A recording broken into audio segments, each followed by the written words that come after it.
Oh my God, You're ready? many motions that are exactly that.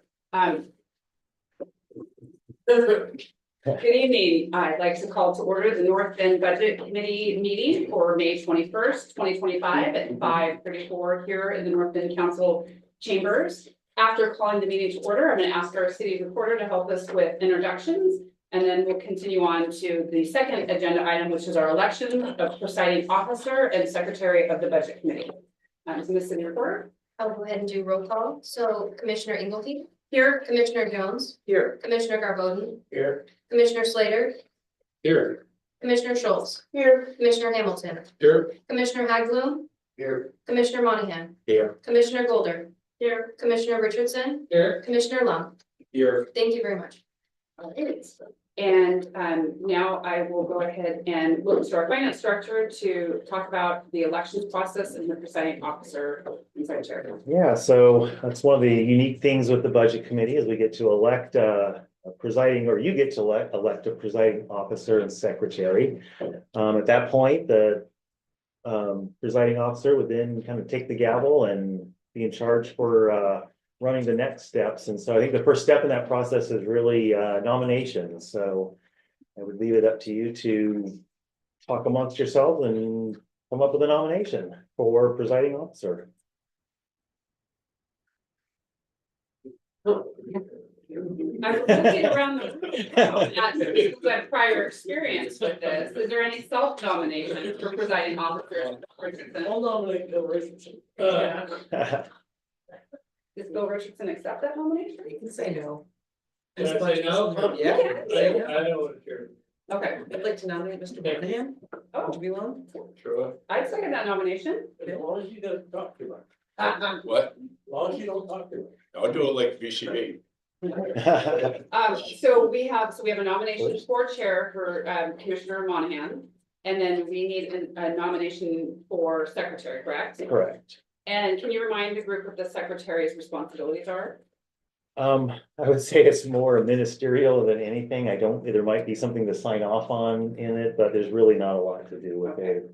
So, Kind of a formality. The secretary does not necessarily have to be taking minutes. We have all this recorded. yes. So, I can do that. Okay. way to take one for the team. Okay, so we have Nominate Bill Richardson. we have a nomination for Bill Richardson for secretary. So We have nominations. Do we have any seconds? I'll second. Second on that? Okay, any discussion, I guess? Yeah. And then any discussion? No? would you like me to call the question then? All in favor of the presiding officer, Mr. Monahan, for the budget committee, and for Mr. Richardson as secretary for the budget committee, please say aye. Aye. Any opposed? Motion carries. So then I will then turn my big gavel over here to Mr. Monahan. Will I give him the gavel? Let's give him the real. Yeah. I get the gavel. Yeah, Oh. real gavel. There's a gavel plate as well. Oh, We're gonna need an agenda. yes. First order of business would be just to approve the minutes from last year's budget. Okay. First item on the agenda is approval of budget committee meetings, minutes from May 2014, 2024. Has anyone had a chance to review the minutes from last year's budget meeting? Have a motion to approve. Second? Second. All in favor? Aye. Motion to approve budget committee meeting minutes from day 2 of 2024, 2015. I'll make a motion to approve the minutes for the second day. Second. All in favor? Aye. Go ahead and open up public hearing. So now we do a public hearing for what's called to receive state share revenue, possibly use some state share for revenue sharing. And this is Yeah. Go all the way down. Yeah, just on kind of, you'll stop here at the hearing process and. Okay. Yeah. So go ahead and open the public hearing. I will now open the public hearing for the purpose of receiving public input and to consider whether the city of North Bend shall elect to receive state revenue sharing funds for fiscal year 2026 and consider the possible use of these funds. Do any members of the budget committee wish to recuse themselves or declare a conflict of interest? No. Okay. So hearing process tonight, sequence of events. Staff will give a presentation, we'll have public comment, close public testimony portion of hearing. Committee members discussing questions, close hearing, deliberate this to discussion. And staff has a presentation for the committee. We do. So just a few comments. This is a required part of the process we have to do for the budget to receive state shared revenues. And so there's a whole host of those state shared revenues that we receive on an annual basis. It could be the liquor tax, the cigarette tax, those types of things. Just so you're aware, we received about 112,000 of those dollars last year. And so the first step is to elect to receive those. And there's a public hearing tonight so that you can hear and we can take input from the public on possible uses for that or for those funds. When council comes back to adopt the approved budget, there'll be another public hearing so they can receive input again. And so it's a two-step process where just really hearing if there's any public comment on the use of the state share revenues that the city receives.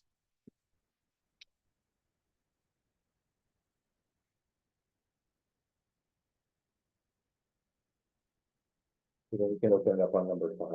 Oh, okay. At this time, the budget committee will hear public testimony. Please be advised that the public comment is limited to 3 minutes per person. Is there any public comments on this matter? Hearing none, I'll close public comments. Okay.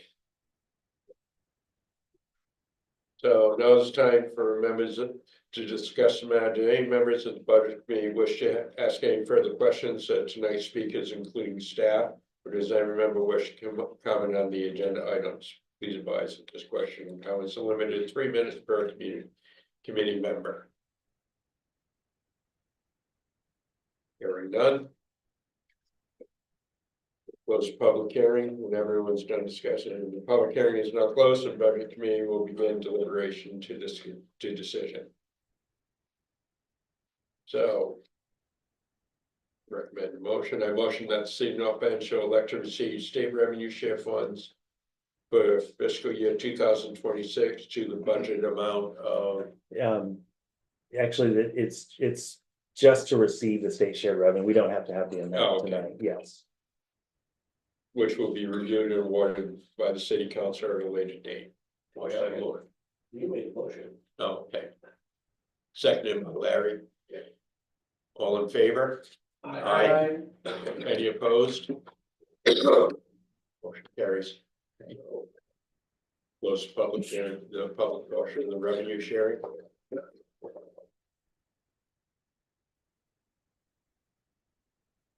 Now we'll go into reviewing of the fiscal year proposed budget 2026. Okay.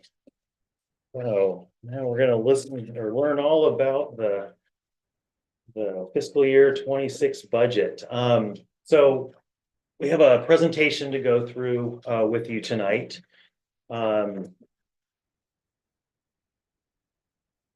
What we're not going to do tonight is go through the budget page by page, line by line. That's not really what we're going to do tonight. Sorry to disappoint you all on that one, but we really want to review with you the key components of the proposed fiscal year 26 budget.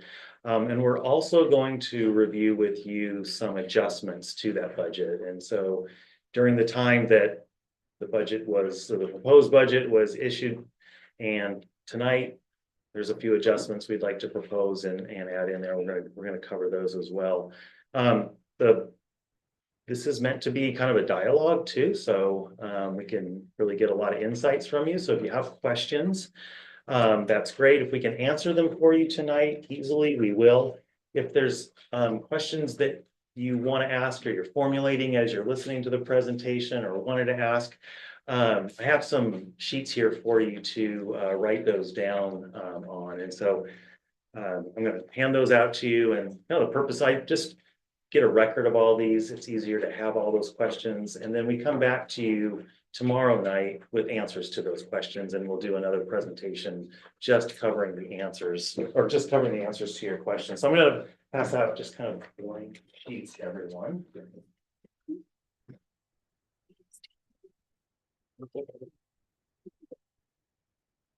Anyone needs something to write with, we can arrange for that too.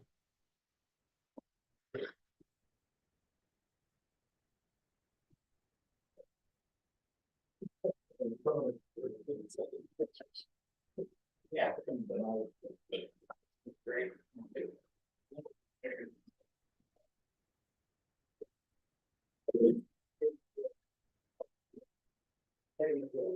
Yeah, good. Here, fine. All right. Here.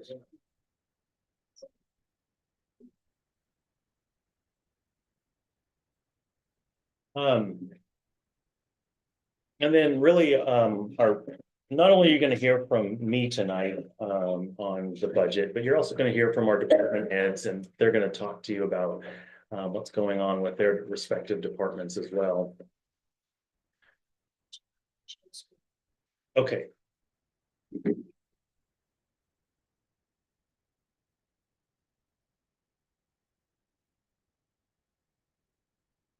Okay, great.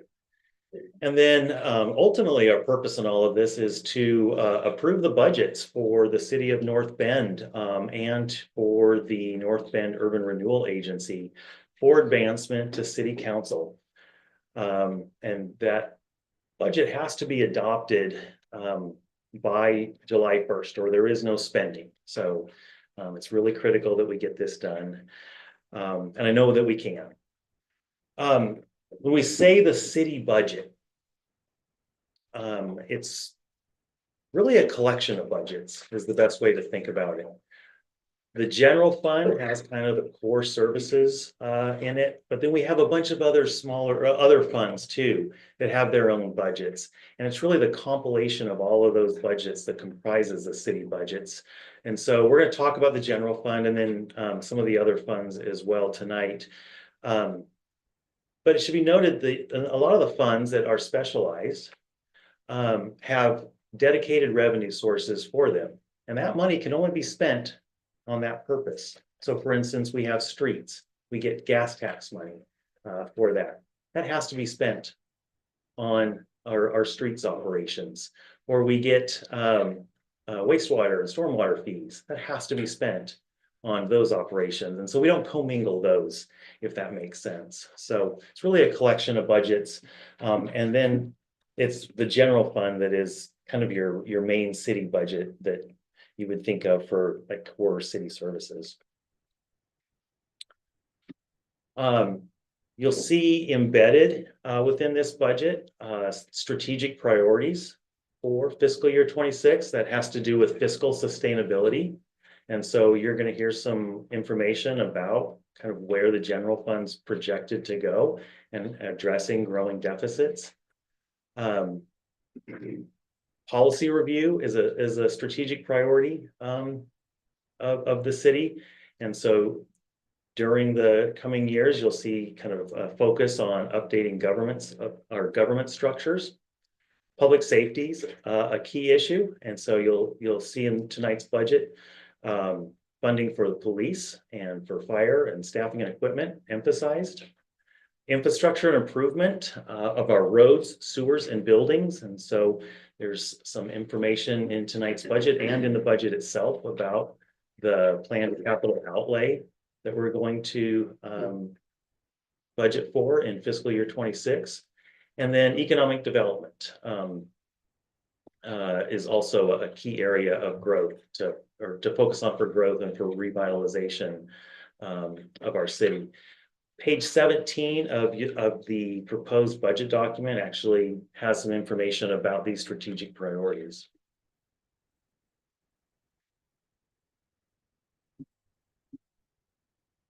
think one of the key themes is that the city faces financial challenges, but remains committed to delivering core services.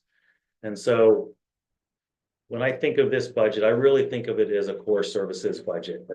It is police, it is fire, it is our public works, it's our parks. It's like the primary things that a city or you would expect out of city services are really covered in this budget. And I think that was really paramount in mind when developing this budget. This budget covers the general fund, special revenue funds, the Urban Renewal Agency, enterprise funds, reserves and capital funds. So we've mentioned the general fund already. Our special revenue funds are those funds with those dedicated revenue resources for specific purposes. Our Urban Renewal Agency is a separate legal entity. It has its own budget. And so its purpose obviously is in its name, urban renewal. We have enterprise funds. And when we say enterprise funds, those are funds that are designed to operate like a business, to pay for the services itself that it's providing. And so you think wastewater, stormwater, and the other one that we added last year was our community center building in terms of its rental. And so those operate kind of like a business would operate. We have reserves in this budget, and we also have what are called capital funds, and that's where some of the capital spending is accumulated. One of the other really key concerns is the economic uncertainty that is out there. And I think there's a lot of, we're going to hear some in some of this later slides about some of the long-term financial risks. In addition to those, we have, certain caps, or we don't have unlimited revenues. And so it's kind of how do we balance those, balance the priorities with only so much in revenue. This year's budget, or the proposed budget, is 26 million versus 35 million last year. Now, again, we're going to add to that tonight with some adjustments, but you can kind of see that it's at least in the proposed, it's shrunk. A lot of that is from is grant driven. And so in prior years we're budgeting for spending grants. We've spent those. Now we're anticipating less grants this year. But again, we're going to talk about some adjustments too as we go along tonight that's going to change our fiscal year 26 budget. All right, so major changes in our budget. This year's budget has a $600,000 increase in the general fund transfer for public safety. And so the city, we account for our public safety functions in what's called the Public Safety Fund. And it is a control fund that we can identify all of the expenses associated with providing public safety. And what the general fund does is does a transfer to cover those expenditures out of public safety. And so what we're saying is we have a $600,000 increase in the amount that has to come over from the general fund to fund public safety. The fiscal year 26 tax increment is $496,000. That's an increase. When we say tax increment, that's a property tax increment, meaning we're budgeting to receive $496,000 more this year than we did last year in property taxes. I will say that's a large increase, and there's really two reasons that are driving that. We're going to talk about one of those reasons now, and then later on in the presentation we'll talk about the other reason for that increase. But one of the reasons that has jumped up, and just to give you some idea, the last couple of years, I believe we had a tax increment of 140,000 2 years ago. Last year was around 170,000. This year we're almost at, we're at 496,000. So it's a pretty big jump. And again, one of the primary reasons that increased is when we do that estimate for property taxes, we're kind of basing it off of the property tax values that are published by Coos County. And then we don't have the 25, 26 figures from the county yet in our hand. So when we got this last year, or what happened last year, is that tax assessed value was a lot higher. It was a big jump. And so we use that information then to project that tax increase. One of the other things that we did, and we're conservative with this value on here, is that we actually are budgeting to have a greater amount of uncollectability on that. And so generally our uncollectibles, we've budgeted around 6% of the property tax being not collected. We've bumped that up to about 7% this year. And the reason why is just the economic uncertainty that exists out there. If we were to fall into a recession, I think that could severely impact. I went back and looked at the historical the collections during recessions. It's like Coos County, it's generally in that 7 to 8 range. So we conservatively bump that up just for that. What you'll also see in this year's budget are increased franchise fee revenue. And so the city receives franchise fees from businesses doing business in the city of North Bend. Our largest, I guess, franchisor that pays fees is the power company, and power bills are up. And the franchise fees are based on revenue, and so we're expecting to receive more because they're charging more. So that's built into this budget. Also, what you'll see in this budget are reductions in our administrative, legal, and contingency spending. We've really cut those. So if there was an other expense in there, we really ratcheted those down. We also had line items in previous budgets called operating contingency, and we really reduced those as well. Just to limit the amount and to balance the budget, because one of the things that we've done in this budget is that we've remained, or we're budgeting for a neutral fund balance, meaning our revenues will pay for our expenditures, but we won't have to dip into our fund balance or reserves. So Can I ask about contingencies? Were we being more conservative with them because we were worried about things, or are we just pulling it now because we know we want to be at 0 this year? Like, I think we want to be at 0 this year. Traditionally, we have not used operating contingency, at least in the time I've been here, we've not dipped into them once. okay, We've always carried a reserve as well, an emergency Yeah. reserve. We haven't tapped into that either. okay, thank you. One of the key items, though, with cutting that contingency way back is it leaves that unappropriated fund balance. That's very important, because if it's unappropriated, the city really can't spend it, can't touch it. There's very like unique circumstances in which the city could actually go into that and spend it, and they're very narrow. So it's a restrictive budget, and it's fiscally responsible, to preserve that fund balance.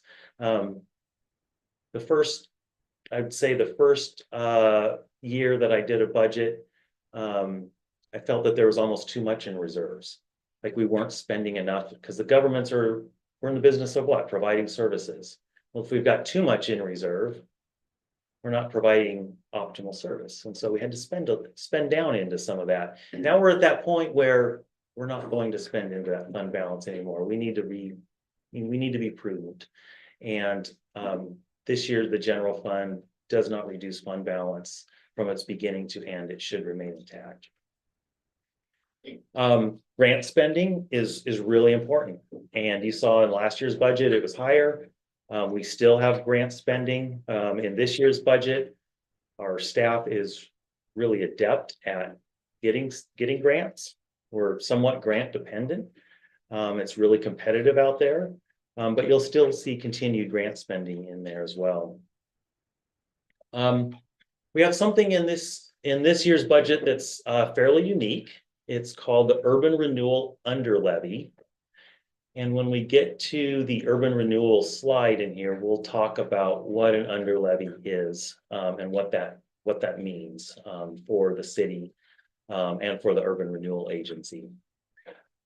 This year's budget is a little different in the fund balance formatting. And so one of the things that I felt like was really important for people to see was the beginning fund balance, revenues, expenditures, ending fund balance. In the past, we've kind of included that beginning fund balance in what was called like our working capital. And so by including that in your resources, it kind of obfuscated like the amount. It does show the amount of resources, but I think the fund balance presentation definitely lays out a lot clearer. Here are the revenues, here are the expenditures. Are we going to make money, lose money, or are we neutral within a budget? And so all of your budget pages have that presentation in them. When you say unappropriated, are you talking about the portion that we see in the pie charts that's about funding for that year as we wait for taxes to roll in, since the taxes fall late? Or what are you talking about when you say unappropriated? So, good question. So when that budget is adopted, that is adopting all of the spending and appropriating that money to be spent on those functions. The remaining fund balance, if it's unappropriated, it can't be spent. So when you're appropriating something, you are giving that creates the legal authority to go ahead and spend on that budget. Okay, When it's unappropriated, it can't you be gotta sit spent. until the budget committee happens. Yes. So that was a really key change in the budget, just in the presentation, but is really in an attempt to make it a lot clearer. Are we eating into fund balance, or are we not? The other thing that's new is fleet. And when I say fleet, that means our vehicles. One of the things that's different is we would kind of budget vehicles and capital outlay. They're still there, but we're doing this under leases now. In order to kind of spread and even out the cost of new vehicles. And so there are some new vehicles anticipated being leased, but it's again trying to level out that cost of service and for having vehicles. Also, in your budget document, pages 29 through 32 have a list of all of the key changes for all of the different funds, from the general fund through the special revenue funds. And so it's just kind of a snapshot of some of those key changes. One of the biggest expenses in the budget have to do with our employee cost. So personnel services. What you'll find in this budget is it's $277,000 higher than last year's budget. That's a 2.8% growth. That is very much when I saw that number, that fit within my expectations. Most of our COLAs in this year's budget and in our collective bargaining agreements were 3%. And then what we're budgeting for in this year's budget for the non-represented employees is a 2.5% increase for salary. So a 2.8% growth overall across personnel services is not surprising. As I mentioned, we do have collective bargaining agreements. Just so you're aware, we have 3 of them. We have one for our streets department, our police department, and fire department. This coming year will be a kind of a critical year because fire and streets will both be up for negotiation and renegotiating the terms of those bargaining agreements. Also reflected in our personnel services is that the PERS retirement contribution rates increased. So PERS sets those for 2-year increments. So we know beginning July 1st that our rates are going to go up. They're going to go up anywhere from 2 to 3%. For the 3 different rates and tiers that we have, or different plans that people are in. And then one of the things I started last year and I continued this year is on page 96. I provide information on our personnel expenses. And so there you'll see the steps and the positions. You'll see information on what the cost of living adjustments are. You'll see information on vacation accruals and those types, and sick leave accruals and those types of things. And so just trying to provide real transparency into what goes into our personnel costs. Infrastructure and capital assets. These are where the big dollars are often in a budget, and a lot of these are grant funded. Some of them are not, and so, but I wanted to give everyone an idea, and this is another area we added to last year's budget to provide a summary of the kind of the types of things that the city's buying. So that was a question. It's hard to say, like, what is the city buying in terms of its big projects? And so we've got a Pony Slough EPA project and a Union Avenue sewer project as well. Those are the bigger ones that you'll see in the wastewater capital in our budget this year.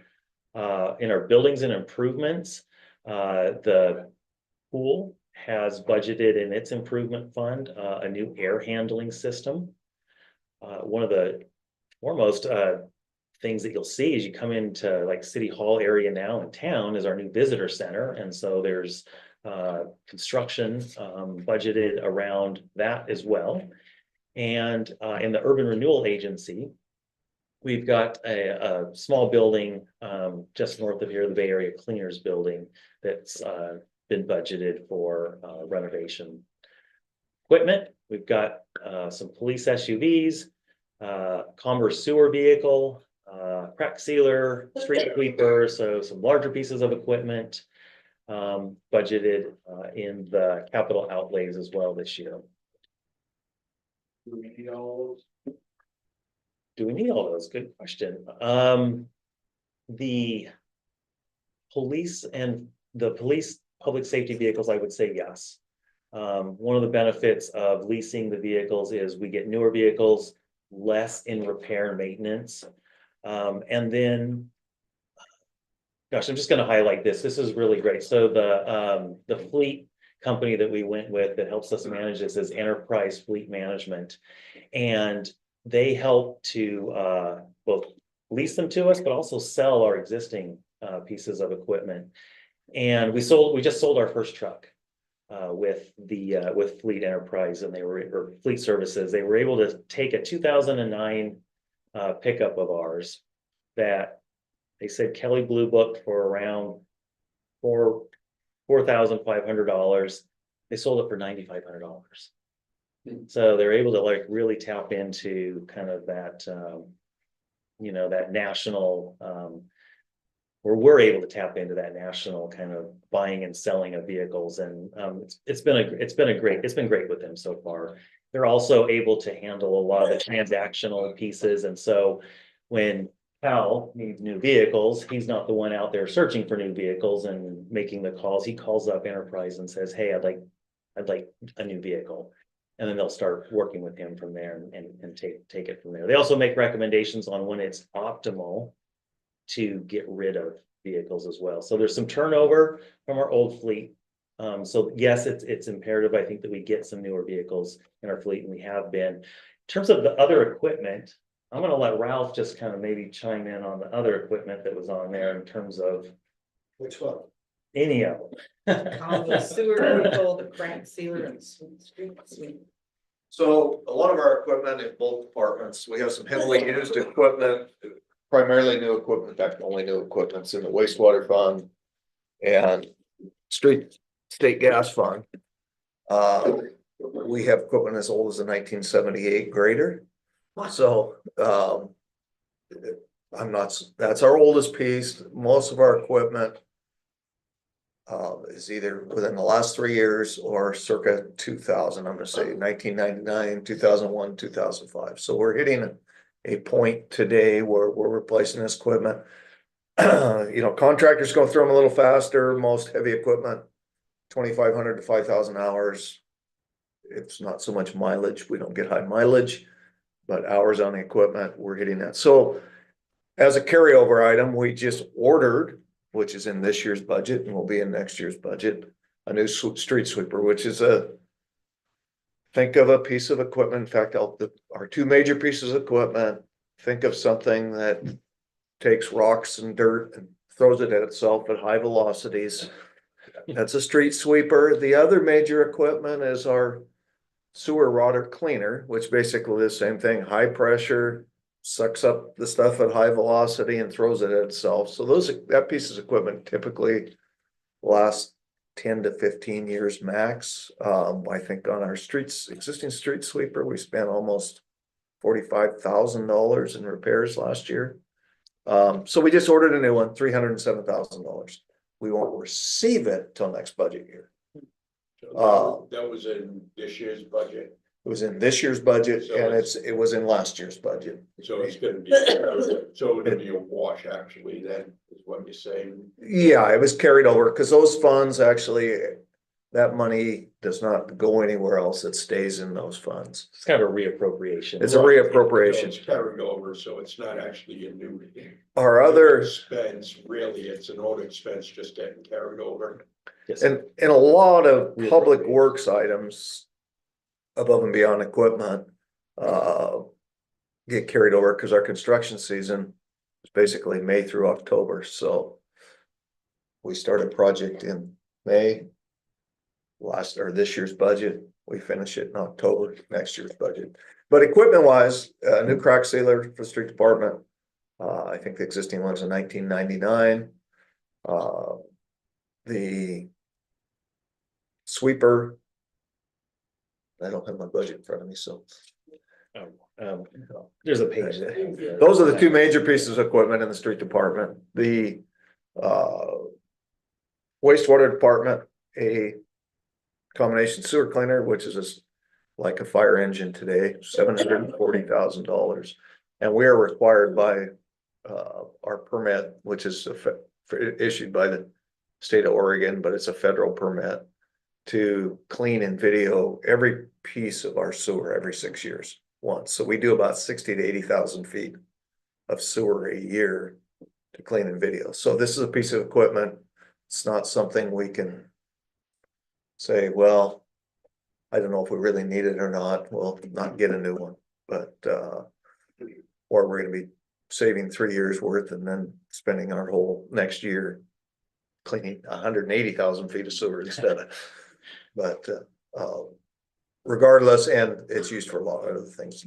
That is the major piece of equipment on wastewater. We also budgeted for some pump replacement, a generator replacement at pump station 5. And forgive me, I have 9 budgets I plug numbers into, so I'm, since I don't have it in front of You me. did 3 months ago.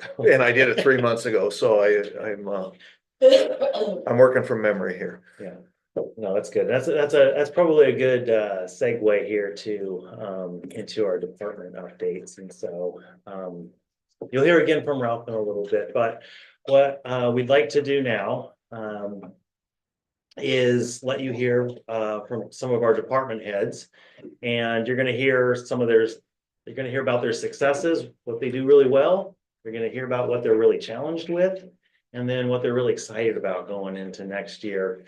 And I would just also say, Chairman Monahan, if at some point we need to just take a pause in our presentation tonight, we can do that when we see fit, and if people need a break too. So, all right. So I'm gonna call Al, you're up first.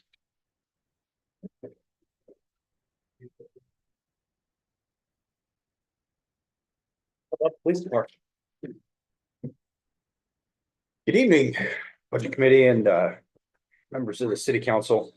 So in 2024, I was asked to give you one, our biggest win or accomplishment of the year, and we've actually had several. But I would definitely say that our biggest win, and some that we really received some a lot of compliments from the members of the public and even outside the city of North Bend is what we saw. And this was given to the mayor first in our state of the city and also in our annual review to the city council. But there were a number of categories, crime categories, that saw significant reductions. One of the, probably the premier one that was outlined was our burglaries, which showed a decrease from the previous year of almost, well, right at about 51%. That is a massive decrease. The numbers, they don't lie. There's no way for me to manipulate that. I pull it directly out of our case management system, and it is very evident. Well, that biggest win, what I've been asked by, fellow officers and police administrators, members of the public, what do you attribute that to? And I think what you attribute that to, or what I can suggest, because we're not necessarily doing anything crazily different, but what we have always been trying to do since I've become police chief, and actually during Chief McCullough's time here, is that we really put a strong emphasis in providing a strong presence in our community. And the way that we've done that, and I believe, again, another statistic has shown, is that we have nearly doubled our traffic stops each year. And last year came in right at about 5,000, showing another doubling of traffic stops. We had one officer that actually had over 1,000 traffic stops. So what that does is it's those officers are out there working traffic. You're also responding to other crimes, but they're interrupting crime. Criminals have to use modes of transportation. They're en route to do things, to sometimes commit crimes, and all of a sudden there's a police officer that's in front of them or behind them or making a traffic stop. And again, this is just one suggestion, and I think it's one that actually it's documented that has definitely done well. So that's what I would describe as our biggest win. In consolation, Jeff talked about some of our grants. We received some pretty significant grants in 2024, but and in moving forward, I think our biggest challenge, or our biggest challenge from last year, has been our staffing levels. And we're a small department. We are not fat by any stretch of the imagination. We have to provide a minimum staff for our policy of 2 officers on shift at any given time. Our shifts are longer, or our shifts are larger than that, with 2 patrol officers and 1 sergeant. But when you talk about courts, vacations, sick time, anything like that, injury, you're basically talking about 2 officers. And that becomes even harder. Like currently right now, I have 3 officers out on injury and medical leave for various reasons. And for a department our size, that is an incredible burden to overcome. And the only way you overcome that is you have to hire overtime to do that. And that starts with looking for volunteers. And at times it actually comes down to, you're going to be working overtime on this particular shift. And that's taxing. That's very obviously taxing to morale. So we don't like to be in that situation for longer than we have to do. So we don't have any extras, much like I think this budget is going to show you tonight. There's no extras here. And so that is what we are constantly trying to deal with. And we've also been hiring a lot of new officers. Our department is young. There was a time when this department was not young. We had very seasoned veteran officers, and now we don't. We have a younger police force, and with that comes the challenge of we've got to buy new equipment for them. Everything that they wear, the vest that you see them wear, all the equipment, the tasers, everything like that. When these officers are coming on, we have to supply that for them. And so that is something that's a challenge for us for the upcoming year, and to get them successfully through, because the hiring process from hiring, well, even pre-hire. So when we open up that process, You've got interviews, the testing, the psychological testing, medical evaluations, drug testing. That whole process generally takes anywhere from 2 to 3 months, and can be longer, just depends on exactly how soon we can get people into that. Then they have a 4-month academy.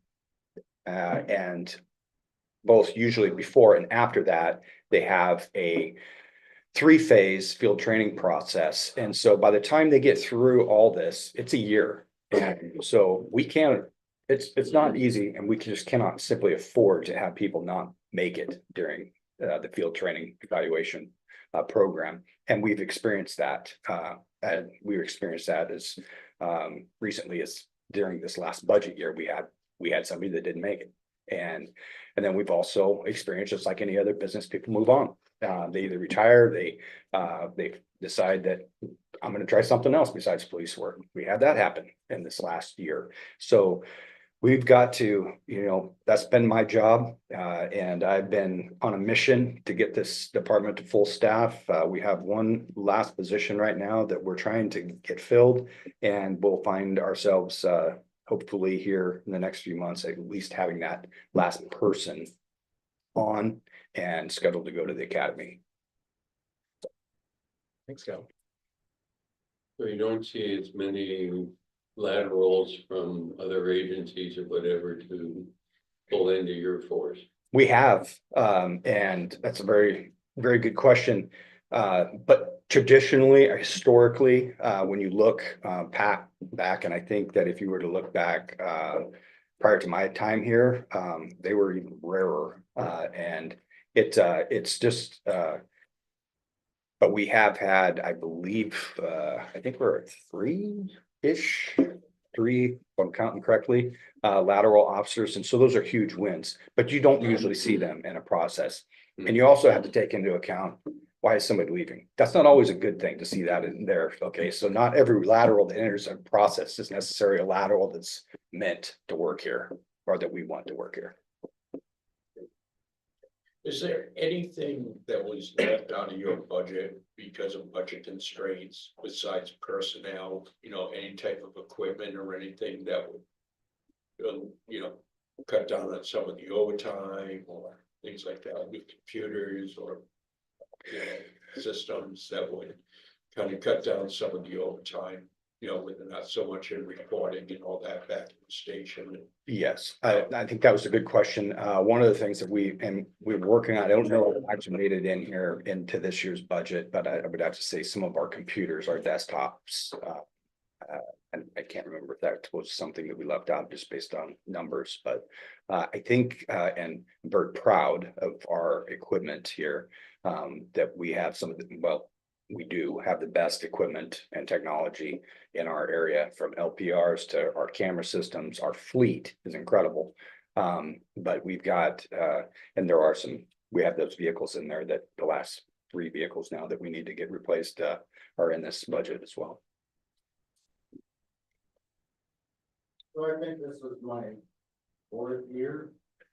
And there's always been talk of detectives Yes. that tabled, or do you have one? We do not currently have one. We are trying to, this last position that we are about to hire, that will provide, that is the detective position. So when we fill that patrol officer that's going to be moving out of patrol into that position with this new person, that will be in there. That other detective, and it's kind of a 2-part, what we have always been trying to get, and what we do desperately need, is we need a narcotics investigator to handle our drug problem that we have, not only in North Bend, but all throughout the state and the United States.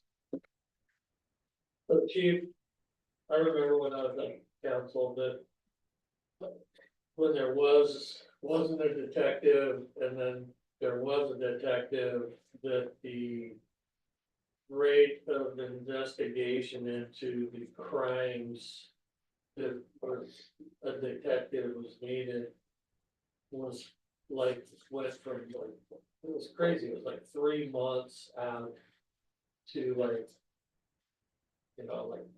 a week on each case.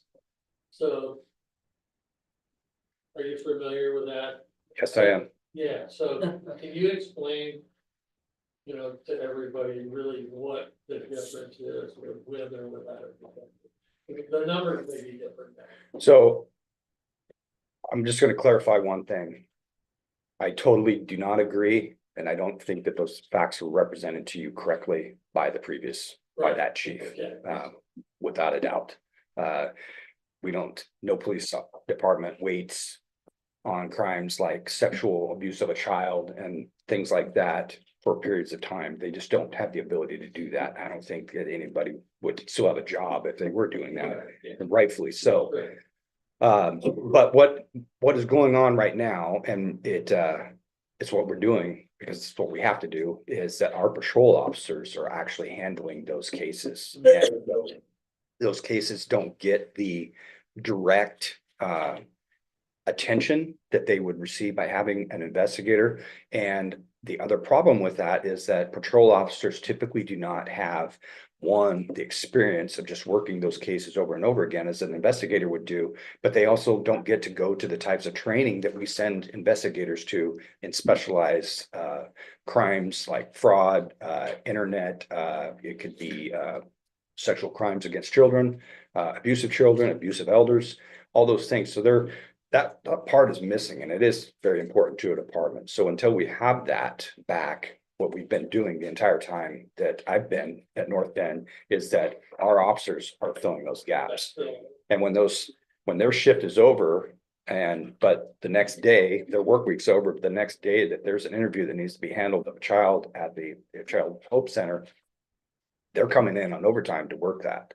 Whereas if I had an investigator, that investigator would be picking up that case, handling that interview, and being there on regular time. So there's a lot of benefits to having it, but it is very important. I never thought I would be working first, in my career and doing this job that the department's doing and doing it very well, actually, but without that investigator, that's almost unheard of. So Yeah, I know that in the past before this is even before the prior chief, that they rotated detectives into that position for like a year or something. yes, when we get this back, my recommendation is, I've always been a proponent of that, is that we have a rotation because that provides experience that's coming back to our patrol force. Right.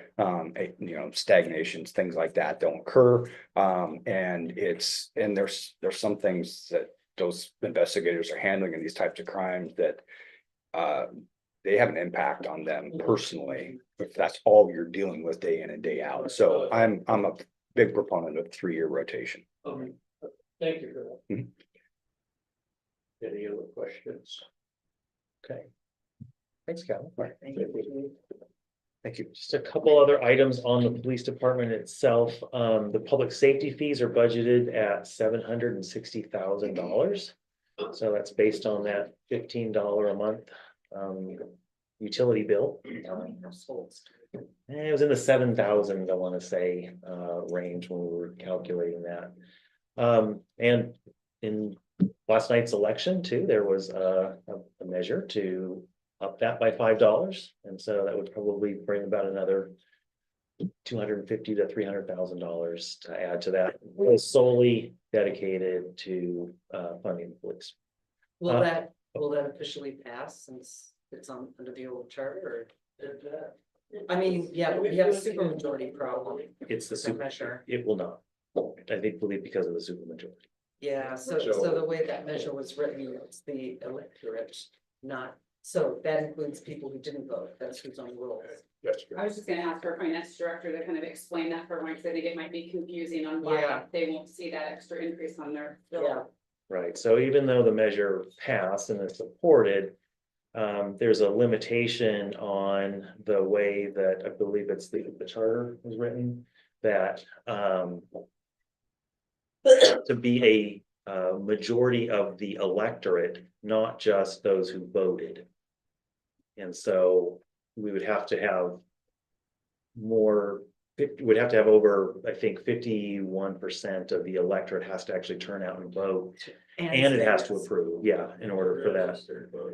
So, fortunately, even though it's supported, which is great, it won't come to fruition because of that provision.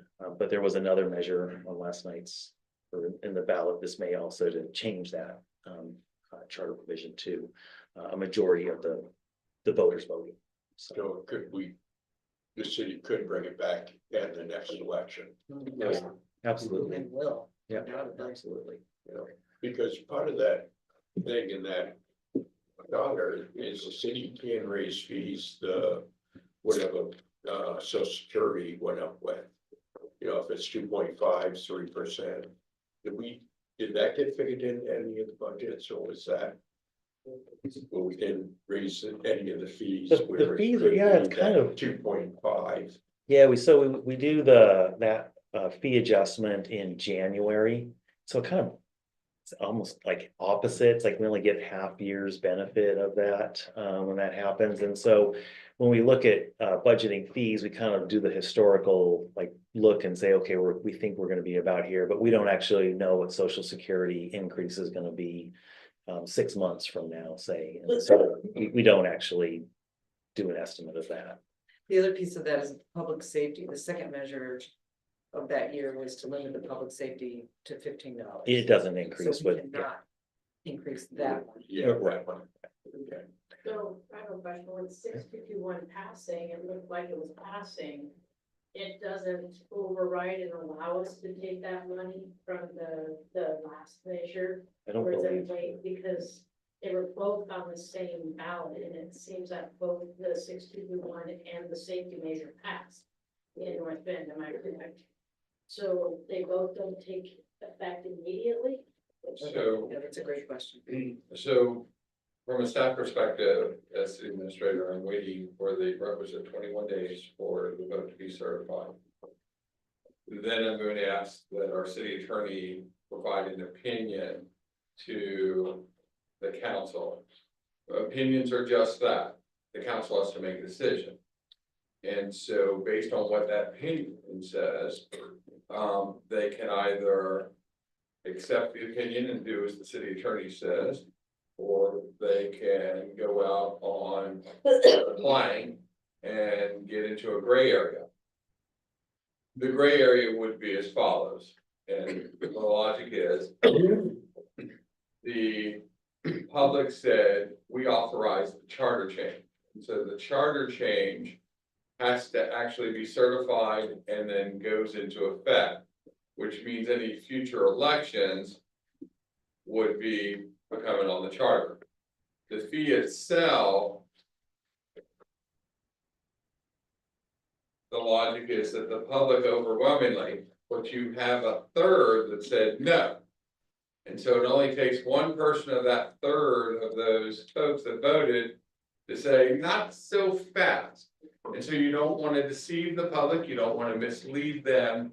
And so the staff, from my perspective, is that the recommendation will be to put another ballot initiative on November and do a lot of educating to the public as to, thank you, but here's why we're having to do it, even though we just asked you. Because as a voter, when I was going through that, I voted for both, thinking that if I voted for the charter to change, it would automatically help the police staff to get that money in that second, that latter measure. Yeah, So.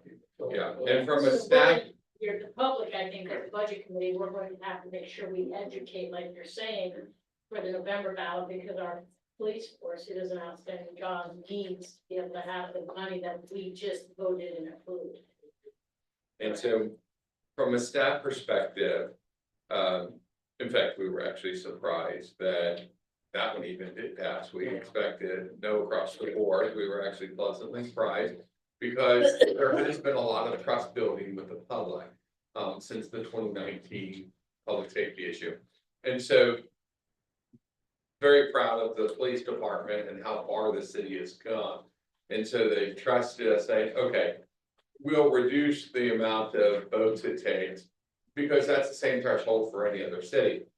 And they're like, we'll support. And so, yes, they do believe they gave $5. At the same point, the staff put on there because we needed guidance and the council understood that we were trying to find out, what is the public one, the public's coming in saying, I want a dog park. Overwhelmingly, the public's like, we're not gonna pay for a dog park. And so those are some of the things that the council will use sort of as advisory votes. But the real education process starts now because one of the council goals is to open and revise the charter. And so this vote just gave them the key to do that process because we have to change the charter.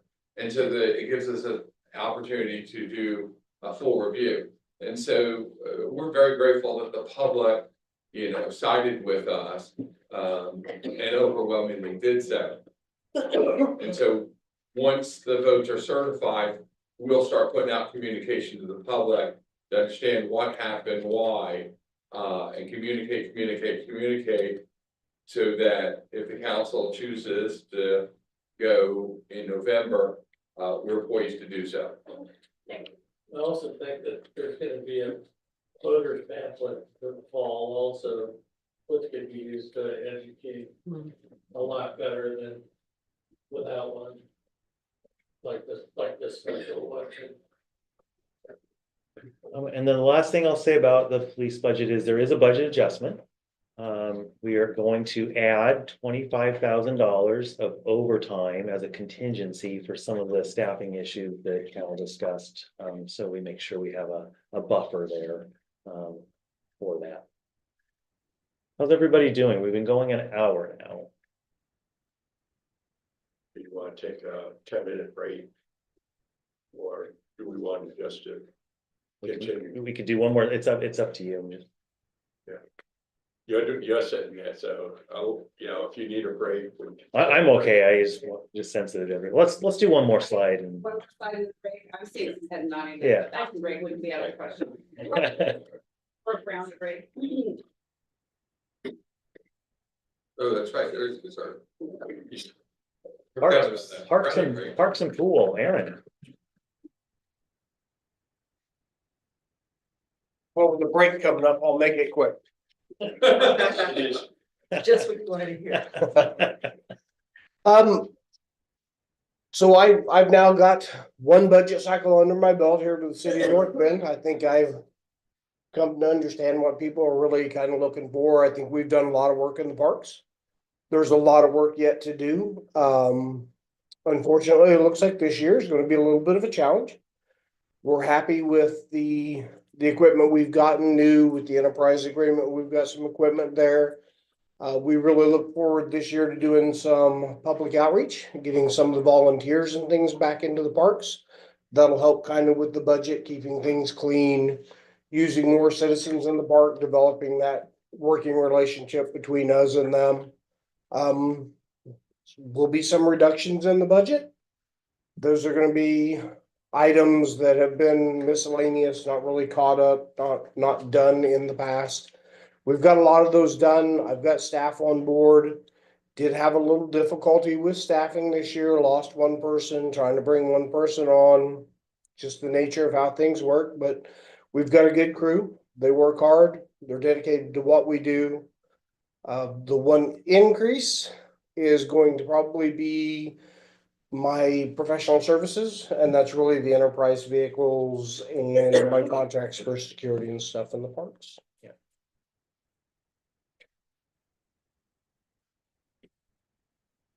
Questions on the box? All right. That's good. You remind me the timeline, so 26 is the final year of the special levy. Yeah. So I thought pool was next. Oh, sorry, never mind. You're gonna talk about it. Well, we can go, yeah, we can, that's a good point. We're switching right Yeah. on in. It's perfect, it's So, perfect. quick question. Yeah. One question first. Yeah. So are we, I don't know the phrase, are we at risk of needing to close one or more parks because we can't maintain them? I don't think we're at risk of closing the physical parks. It would be very difficult to close an open space like that. There is some question as to the age of the infrastructure and things in the parks, how well those are going to do when we have them inspected, and then that inspection brought back to city management, insurance, And there may be some decisions we have to make about whether that equipment is serviceable and safe or not. I'm really not gonna jump the gun on that. We'll have to get those inspections done, then we'll have to go through that with city management, with the insurance company, and just really see if it's a liability, is it something we wanna try to shoulder or just move on past? Well, one thing with the parks is the vandalism. Yes, sir. Is there an opportunity in the budget somewhere for, cameras be put in the park, working with the police department, multi-purpose, you know, they've got them graffiti cameras, dump cameras, all that. So- To We have worked a little on that at our boat ramp facility. We've tried a couple different cameras out there. It's proven to be very difficult to identify the individuals. We can see when it happens, we have time frame, we have kind of a general description. But it's very difficult to pinpoint and say this is that person. Additionally, a lot of vandalisms inside of our restrooms or in blind areas to where the cameras would be. And obviously we can't put cameras inside the restroom. Yeah, you know on that. But vandalism is absolutely a big issue, not just for us, but really all over the state and the country. The homeless, they do tend to kind of tear things up, and we're looking at all different types of measures. There's a lot of new technology out there that people are inventing. It's just trying to find something fiscally responsible and that works. We do have a security company that we pay. We do routes through the parks. The police are really good about patrolling. They're really good if we can identify an individual or get a pretty good idea, at least they address it with those individuals. So it really kind of comes and goes seasonally. It gets worse through the summer. We have way more homeless, way more vandalism. In the winter, it's usually the 20 suspects. We kind of know who they are. And they handle that pretty well. Then we always get the odds and ends that we just paint over. Tell the public if you see something, say something. That'll be another thing with engaging the public is they're out there walking the trails, they're in the bathrooms. So the more I can engage with them and get that feedback from them, who it is, where it is, and when it is, the more we'll be able to address that. Is that time for a good plug for the police page where you can submit with a photo? Yeah, absolutely. So we have a new, I don't know if you know. Just don't take photos in the restrooms, please. Yeah. Right, but it makes it a little bit easier to report something not. And it's on a website. Yeah, cause they, you know, we see it on the Facebook, the vandalism, all that, so. We And deal that's with. just taking Dex money away. We deal with a lot of it every week and you don't see as much as there is. There's some I just don't post because of the nature of it, but yeah, it's something and we're learning to be a little better about how we deal with it. Sometimes known times where it's gonna happen, we leave restrooms secured or close areas down. So it's really a learning process and just trying to find what fits every situation, and it's probably something we'll never get rid of, but I think we can tame. Any other questions on parks? Let's go to pool. All right, I've got one budget adjustment to mention that will occur for the parks budget. Aaron's department is going to be getting a 0.5 FTE or a part-time person for janitorial work. And we're also going to reduce some of the contracts we have for outside services, so we'll have that more in-house. And Aaron's budget's getting about 70% of that position, so. The pool. Fiscal year 2026 is the final year of the pool special levy. It brings in about $400,000 a year. That amount has been more than sufficient to operate the pool. And in fact, the pool fund has actually built up a fund balance such that we could, once the levy expires, we could probably run it for another year or two and erode that fund balance. But after that, the pool on its own does not bring in enough revenue just on its own to support its operations. Before there was a pool levy, the pool was running about $250,000 a year deficits. And so that's a pretty big amount to try and cover year after year after year. And so something will have to be done in terms of funding going into the future, whether it's a re-up of the special levy in maybe a reduced rate or something like that, but some funding mechanism is going to happen to keep the pool open. And again, that's on the horizon. We know we've got another year coming in and also a fund balance to rely on, but that is something that you'll see having to be addressed in the near future. So is one of the reasons there still is a fund balance because of all the capital improvements that the city did before the pool was ready to open and the people actually started paying for that? Great question. No, the pool improvements are actually all captured in the pool improvement fund. And so it has all the capital related money that's left in there, and there's money budgeted in there. Remember, we talked about the air handling system. That's where that money lies. The fund balance that's in the municipal pool fund is solely from special levy and from the revenue that the pool earns. Yes, it meant that it didn't open, so the people actually didn't start paying that money until like, I can't remember how many months it was per year, is that correct? I think it was about a year delayed. Yeah. So is that, so this money is just operating money then? This has been operating money, yes, Correct, from the pool, okay. yes. Okay, so that's what I'm saying, is that why there's extra? Yes, that's why there's fund balance in there. It's been accumulating, yes, yeah. 'Cause they haven't needed it all, so they've been generating enough to help supplement the operations. But it's really the levy that's coming in over the top of that that's more than covering the costs, yes. That's awesome, thank you. Yeah.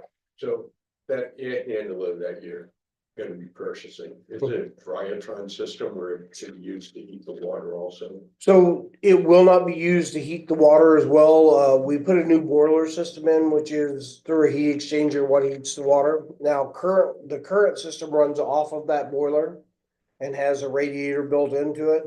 It may be as simple as just an upgrade to that air movement and circulation. What's there now is just the giant squirrel wheel. Probably from 1950 when the pool was built. So not very efficient, one vent, one area. So it's going to be a revamp of it. And really what we're looking at is how much air we can move at pool level. And there are some certain rules by state health of how much air we have to move at level of the water and throughout the building. So the system itself, as long as it meets the state health requirements, and we would like probably some type of cooling component for the front of the building. At 85 degrees, it's not nice up front. I have to keep the pool temperature itself within 3 degrees of the pool water. So on deck, it's going to be warm. So there's some issues there with how that system's going to be designed. There was originally a bid put out and wasn't followed through prior to me being here. When I looked at the bid and went through it with the health inspector, a lot of the things in it would not have met what we're required to do. So we're kind of retooling that and looking at it. I've got a guy that's actually volunteered. Of course, he bids systems, but he's volunteered to come down and help with the specs to meet the new state requirements, which will be published within the next 3 months. And then we'll get that out to bid and working hopefully this coming year, and that'll be out of the capital improvement money. Additionally, with the pool, we're doing the best we can of bringing people in. We have the U.S. Coast Guard back with us. We have the college team, high school teams, local swim teams. We pair with just about every church and school that we can talk to. We try to get in and get them using our pool. So we're trying to bring that client base back, and the more people you get in the pool, the nicer you keep the pool, the more people that swim there. Regardless of our efforts, we're still, even with the money we brought back, we've done the party room, we're really trying to get patrons in and we still, just the chemical load, the water, the heat and the staffing. Probably looking this year, I would guess roughly $274,000 below between what we bring in and what we could run the pool for. I have a question. Knowing that this budget for the pool's on the horizon with the levy, has anybody looked into trying to find any grants or any money that's out there, maybe from, I mean, I know my health insurance for our business sends us a flyer, maybe to, you know, that grant that promotes healthy living, healthy lifestyle, maybe for people between the ages of 50 and 60 to be able to go to water and do therapy. Have we approached any medical facilities or, you know, grants? Is anybody looking for grant money? So, great question. I am always looking for grant money. If you hear of any grant money, even $5, I would be more than happy to spend the time to get it. We do actually pair with 4 different insurance companies. We use those, they actually provide us with a list, their clients swim. We then bill the insurance company to build that. That's not really a grant. There are some grants, that we use. Most of them just fund swimming and not really larger items. SWAP. Yep. From 7 a.m. to 6 a.m. from 8 a.m. I lifeguarded for the local physical therapy, which Yep. is in Billings, Montana, which is about 120,000 people back there in the 80s. We literally have 3 physical therapy sessions that the hospital paid for, and then the hospitals also gave us a grant to help run our pool to be available for physical therapy.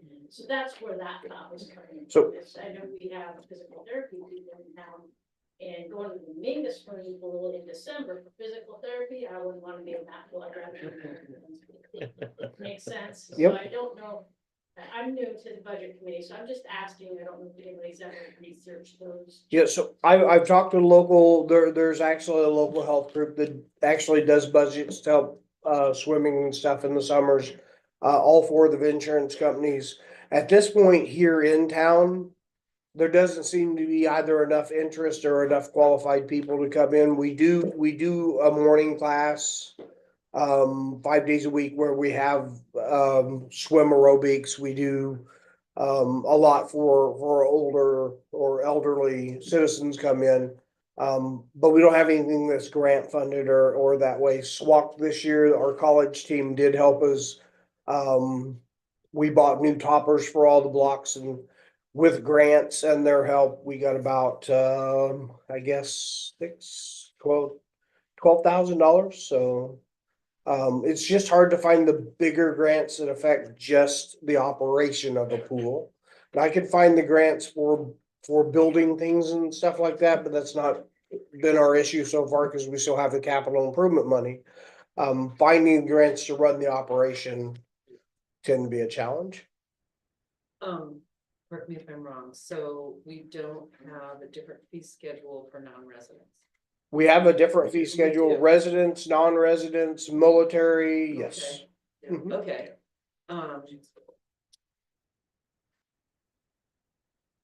What? You may not know this, but what kind of increase would have to be tolerated if the funding gap was filled by just usage? So, I mean, actually, a fairly simple, good question, fairly simple answer. We make about half of what it takes to run the pool. So if we were to try to run the pool sheerly off of revenue, at least double what we're charging now on everything. That being said, there's no way we would keep our contracts because everyone would go to another pool. Yeah. So then we would drop 30% of our revenue and would have to go What are another. our fees? What does it take to swim? To swim once, as a resident, $4, $4 and non-resident. $5. Now, those are going up. We have Yes. the city increases every year, so those will change. We also offer with the Coast Guard, they get the military discount plus they're now doing a program kind of like the insurance program. And thankfully, it's all been in my favor so far. They pay pretty much for how many ever people come in, family members as well.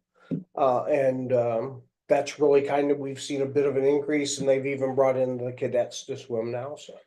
Thank you. So, question over here, okay. So when you were saying that if the, the cost, of what it costs to operate, the revenue that's coming in is half of what it covers, and that, you think that most people just go swim somewhere else if you charge them instead of $4.50, $9. What about is that also the same with the contract? Like if you went to the high school and the college and the Coast Guard and says, this is what you have to share in the cost with us, we cannot have a pool any longer, do you think they would just have their contract with Mingus?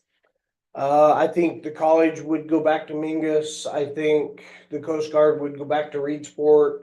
I bargained really hard to get them to our pool and show them the advantages of an indoor pool and our operation. I think we could increase some, but there's no way we could go double. There's just, they couldn't afford it. And they would have to go somewhere else to swim. And part two of that question is I know that at one time, I understood the data was that 70% of the people using the pool are not from North Bend. Or let me see, did I phrase that right? Yeah, about 70% of the. Like more are non-residents or using. Non-residents, and yeah, 70% of the people using the pool are not residents of North Bend. So it's people coming from Coos Bay, is that still true? That data I have not been tracking, but I would guess it's fairly close to that. As Coos Bay is larger, then you also have all the smaller, closer. I would guess that probably that would be true. Any other questions regarding the pool? Thank you. So, thank you. Any other? Yeah. Yeah. No pool adjustments. No. No pool. Okay, we'll go ahead and take a 10-minute break. You wanna gamble it? Same one.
Oh, you're right. Oh, gosh, what happened?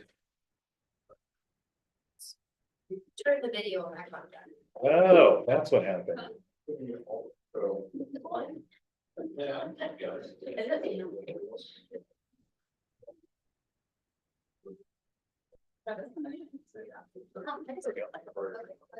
We switched the order around. I did. Okay, everyone back, get me get started. Wait. I went to live. All right. Okay. Go ahead and get back started. All right, so we're gonna hear all about our tourism and Main Street, and this is primarily from our transient lodging tax. So Stephanie? Hello, everybody. I'm Stephanie Wilson, and my department covers the Visitor Center, Main Street, and the North Bend Ice Skating Rink. So as requested, I'm going to talk about some positive achievements from the last year. And one highlight for me is definitely moving the new Visitor Center and getting that open in its new location has drastically increased the vibrancy downtown and overall goal of economic vitality for our area. You know, our Main Street program alone and the city events welcomed 4,000 people downtown last year. We also hosted 30 outside businesses from our district. And so that's a really great community engagement and helps highlight the rest of the businesses. We also, funding wise, we've really tried to, of course, be self-sustained as far as our Main Street events. And so we've secured sponsorships to cover all of our 2025 events for this year. So that really offsets that fund as well. We also secured $10,000 in sponsorships for the ice skating rink. So that definitely helps with overhead costs as well for that. And challenges is definitely the South Coast has to work a little bit harder for tourism.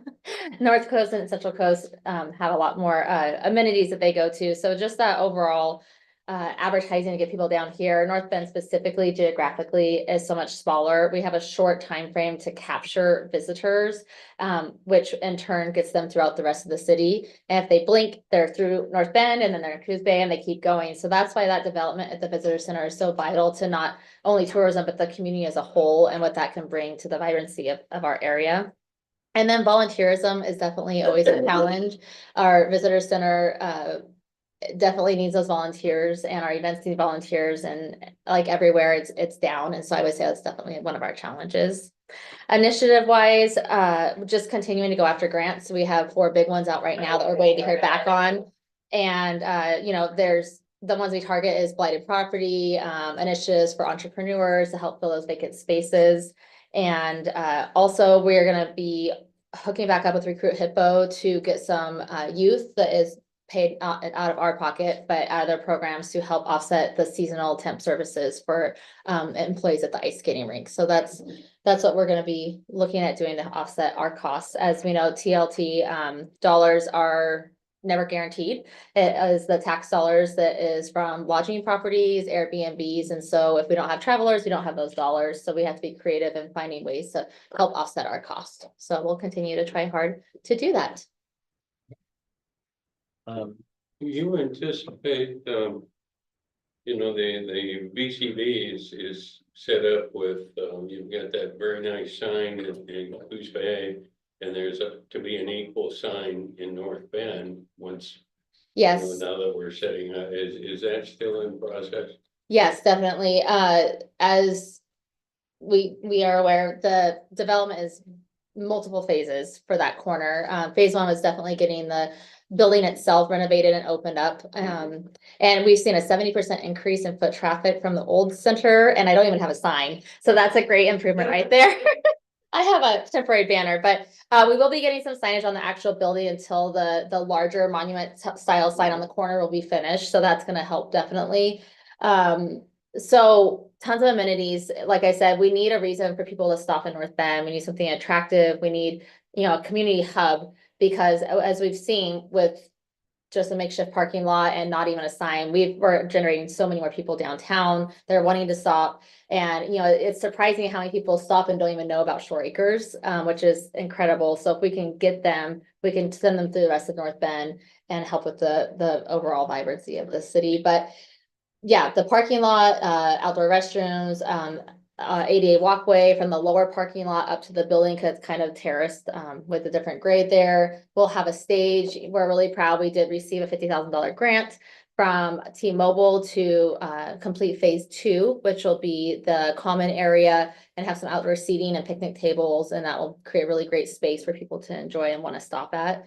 And then, what's that? We do have budgeted money for that for sure, for that portion. Okay. You know, the thing is, if we have some significant grants out right now, if we're able to obtain those, we can complete this project a lot sooner. If we are not able to obtain those, then we will have to push out the phases, but we'll be able to accomplish quite a bit of it in this next fiscal year.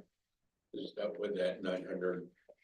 So the 900's a cumulative, it's partial is Main Street pass-through grants. We have 2 large grants right now, roughly $695,000 out. We will be like the physical agent for that. We have to apply as the Main Street program to Oregon Main Street. Those are 4 other entities. So we are not putting dollars into those grants, but we're passing them through. The rest is grant dollars budgeted specifically for the visitor center development. So on that pass through, do we get any management fees out of that? We can definitely do some, but the 6%. No, we don't. They opted out. Yeah. So they used to be able to do a 6% administration fee, but the state is not doing that anymore for those. You can't include those in your grant funding. So yeah. We do have a minor budget adjustment for our transient lodging tax fund. Mentioned that halftime FTE for the janitorial, her fund's gonna pick up 10% of that. So pretty small. So they're the other half of the janitorial person. They're part of the equation, A but portion, yeah, yeah. 1/10 of it, Mhm.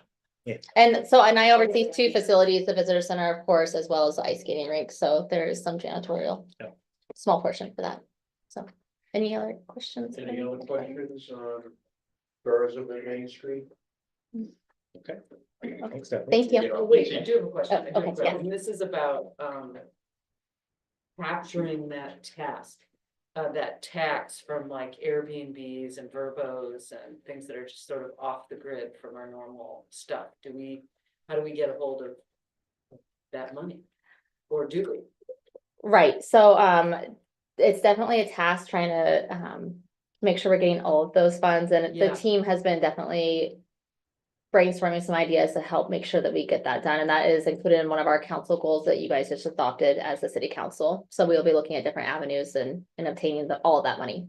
Yeah, I just remember at one of the conferences for LOC, or at least all of them probably, there are companies that can help you collect that information if it isn't already collectible.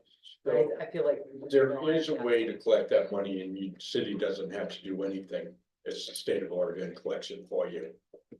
The state of Oregon does have a system in place for the cities to contract with them, seeing the state's already collecting the state lodging tax, which all the Airbnb companies pay. They pay the state the 1% or the 1.5. It's very easy for the state to pick up. Coos Bay has the state collect theirs and sends it off to them. Thing is, it's a 3-month lag, 3 to 4 month lag on your revenue. But it did increase the revenue from the Airbnbs. Question. So at this time, we aren't using any software to identify if there's a new Airbnb in town. Services. It's self-reporting? Is it self-reporting with the businesses? Yeah. Mhm. Okay.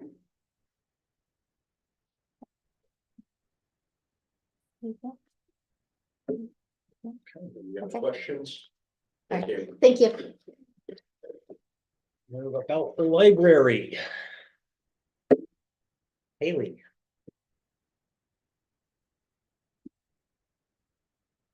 Good evening, everyone. Thank you for the opportunity to speak on behalf of the North Bend Public Library. The library fund is a special revenue fund, and the majority of its revenue is from our Coos County Library Service District. I'd like to let you know that the library's proposed budget was reviewed and recommended by the North Bend Public Library Board at its April 9th meeting. So this comes with their review and recommendation. Jeff has highlighted a few things about the library's budget. Jeff, did you want to go over those? Yeah, I think. The tax increment in the budget is an additional $42,000. I think the real substantial thing that stands out is the last year, the library's undergone renovation. And so there's been a lot of capital spending by the library showing up in its financials and in the city as well. So that's coming to an end. I don't know if you visited the library since the renovations have occurred, but it's beautiful. And it's light and feels, it's fantastic.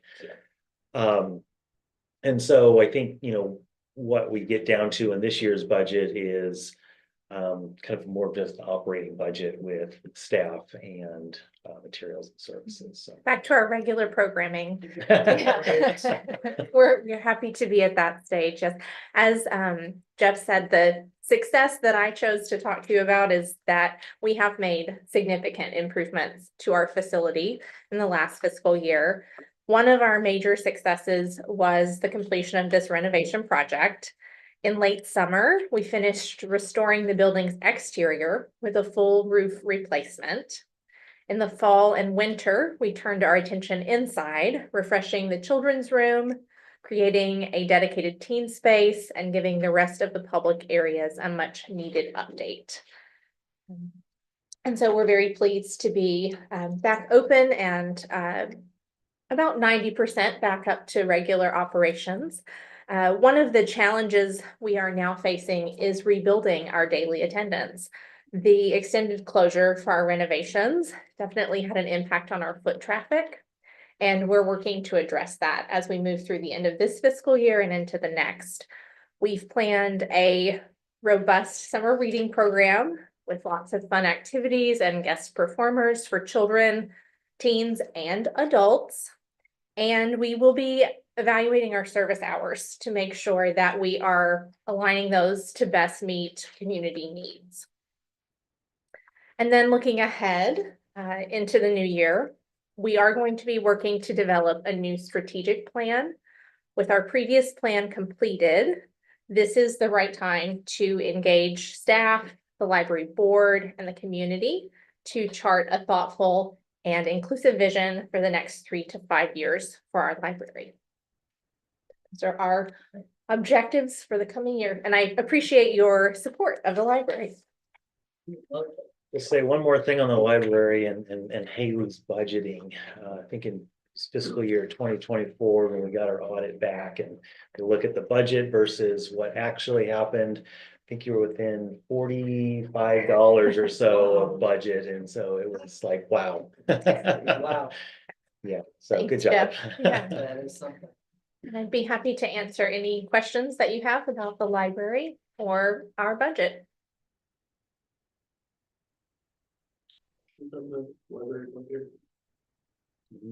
Thank you. I'll just say, come visit us. Thank you. Well.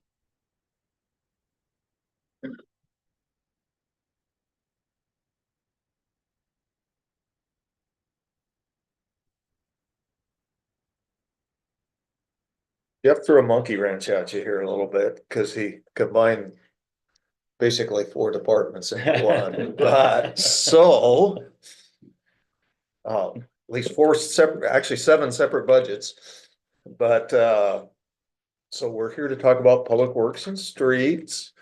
You can see, and Jeff may have to answer to you what he highlighted here, because our personnel costs are 22% this year. I know a portion of that reason, which is we were part of our departments were funded through urban renewal in prior years, which is about a 5% on the average of 5 employees. The other, and we plus projecting in the budget, I don't know if you've mentioned the 2.5% salary increase, but 2.5% salary increases. There's also step increases budgeted in, as well as higher healthcare costs were pretty significantly higher in terms of what the elections were. And then PERS rates also went up. but we didn't add any employees, so that's the reason I had to lean on him to. It was a good And question. nobody's getting a big raise. No. It's, So, but that 5% that was covered by urban renewal. Correct. Your staff is still doing work on the urban renewal buildings. We have 2 minor projects to complete. Unless something else comes up, but that's it for the year, because Bay Cleaners complete that and the remodel of. The Salon Bella space, which we have about half done, but. Other than that, we don't anticipate as much effort as we put in the half. In the past, but that's the changes from prior years is. About 5% on the average of 5 staff was funded out of urban renewal, so that got switched. Into not just public works, because part of it went to wastewater too, but. It got redistributed amongst funds that. General fund was picking up more. General fund was picking up more, and so we're streets, wastewater, and stormwater. So. So, just gonna add, so, but if some project does come up into urban renewal, can you backfill them? For the, Potentially, if it was a grant, specifically grant related. We could build time and make a budget adjustment at the end of the year. There was a budget adjustment in urban renewal. right, cause you do have a building you're collecting rent on, that's gonna have to have maintenance done. So. You're correct, but. Public Works is more. Building maintenance. Would probably be outside for the most part, potentially. If it's minor enough, we get involved, but most of it. Typically is calling an electrician or. Something similar. We don't clean the buildings, we don't, Cause most commercial leases, as you're probably well aware, are. The owner takes care of the shell and interior is all the lessee, so. Do you have more people? 22% does seem high compared to the other departments. So I just didn't know, is it more people, is it their old? 0 new employees. It was really the reallocation and then the mix of both retirement and healthcare benefits. And The experts that we've hired. We're the main drivers of Okay, that, thank yeah. you. And healthcare is one of those things, it's like, you have this tier of. Elections that someone can make and they can budget for themselves or themselves and a spouse. And then a family, there's just all these different layers and the costs go up and up and up with those. As we get older, they charge more. And they did go up, the rates did go up. For healthcare. There's also a budget adjustment in streets. So when I did the original personnel projection. I went down our roster and I only had 3 workers in there and you have 4. So I had to go back and add your newest hire. So in between the time. Year and a half late. No, it's not our newest hire, but. You know who I'm talking about. Yeah. Yeah. So anyway. Made sure he was in there and that's a budget adjustment. That you'll see in the budget. Very good. Streets. So part of this. As far as streets, again, this is 4 departments, primarily funding personnel. Is Public Works Building, Street Department and the Stormwater Department. Successes, I think we accomplished a lot. Our department has been staffed with 4. We're budgeted for 5. As far as the Public Works office staff, and we managed in the last year to. Do about $3.2 million of construction projects that were done in-house. Typical consultants' charges are around 20% of the cost of the construction. And we still run the building department, we still run the business licenses, we still marijuana licenses, keep the doors open. Planning, land use planning, pass through all those permits, so that's currently being done with 4 staff. Where we don't get all of our future accomplishments done, that's the reason we requested and received a year ago. We just had struggle hiring a competent person as our 5th team member, I'll put it that way. And we're actually losing our planner and hiring a new one in the process right now, so. But we still, Paving season last year was a little short because we were planning Pony Slough Road, which is about 2.5 or about not quite 2 years worth for our annual allocation for paving projects, which is contracts out and awarded. Project will be starting June 10th. It got carried over from last year. Primarily because we actually hired a consultant to do that. It's a combination sewer water or sewer stormwater and street project. Just bid it $1.5 million. It's about a third and a third out of street department, wastewater and storm. The consultant finished the project about 1st of June last year. It takes about a month to bid one and then award it. We didn't want to be tearing up Pony Slough Road from Crowell Lane, the entrance to the high school, to Washington Street during school hours. So we held that project over, just bid it. They're gonna start June 10th. Target is to be done August 30th. So that's an example of carryover, why it carried over, and it's still gonna go through 2 budget years because that's 2 different budget years. The enterprise program, Jeff mentioned, we were the first one to get a vehicle out of the program.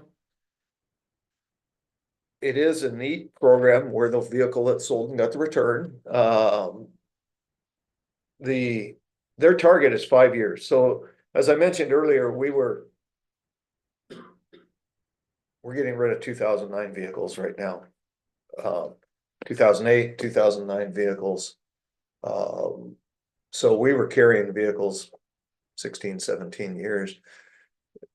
The enterprise program's on a 5-year rotation, and their target there is because that's where your cost-wise value for your money. They buy and sell literally millions of vehicles a year. That's the target date for turning them over before your maintenance starts. Warranty ends, plus they get the best value out of those vehicles at basically in a 5-year period. So Better pricing too. that's their analyzing. We get their pricing, which is similar to state purchasing, but only we get them delivered instead of in 10 months, we get them delivered in 2 or 3. But you know, that program, as far as equipment replacement, kind of keeps us in a new fleet, but also, you know, they've heavily evaluated the cost per mile type thing, and when's a good time to sell, what to buy, what we can do. So that we're pretty happy with that so far. I'm just plugging that for Jeff. That was his push. And you had questions earlier because Aaron actually got 3 brand new ones now that they just put in their fleet. We're getting 2 in the street department next year. Again, that's a trade in a 2008 and a 2009. You asked earlier about new equipment. Last year we purchased, sounds kind of odd, a snowplow and a sander. That's primarily, even though we don't, the snowplow was $8,000, folks, not major expense. We do get snow on occasion. Our sander broke, which was a 1997, I think, dump truck with a built-in sander. You know, we were able to replace that with the sander, and snowplow was a total of $20,000. We put it in an existing 1-ton truck instead of, which is a 2008, by the way, but at least it's an upgrade. We also bought last year, as far as equipment for the street department, we got a new message board, which is a traffic safety issue. We've needed one for a while. We got it. ODOT has them on it, every one of their traffic vehicles, but it's funny that you can have a little amber light up there blinking like this.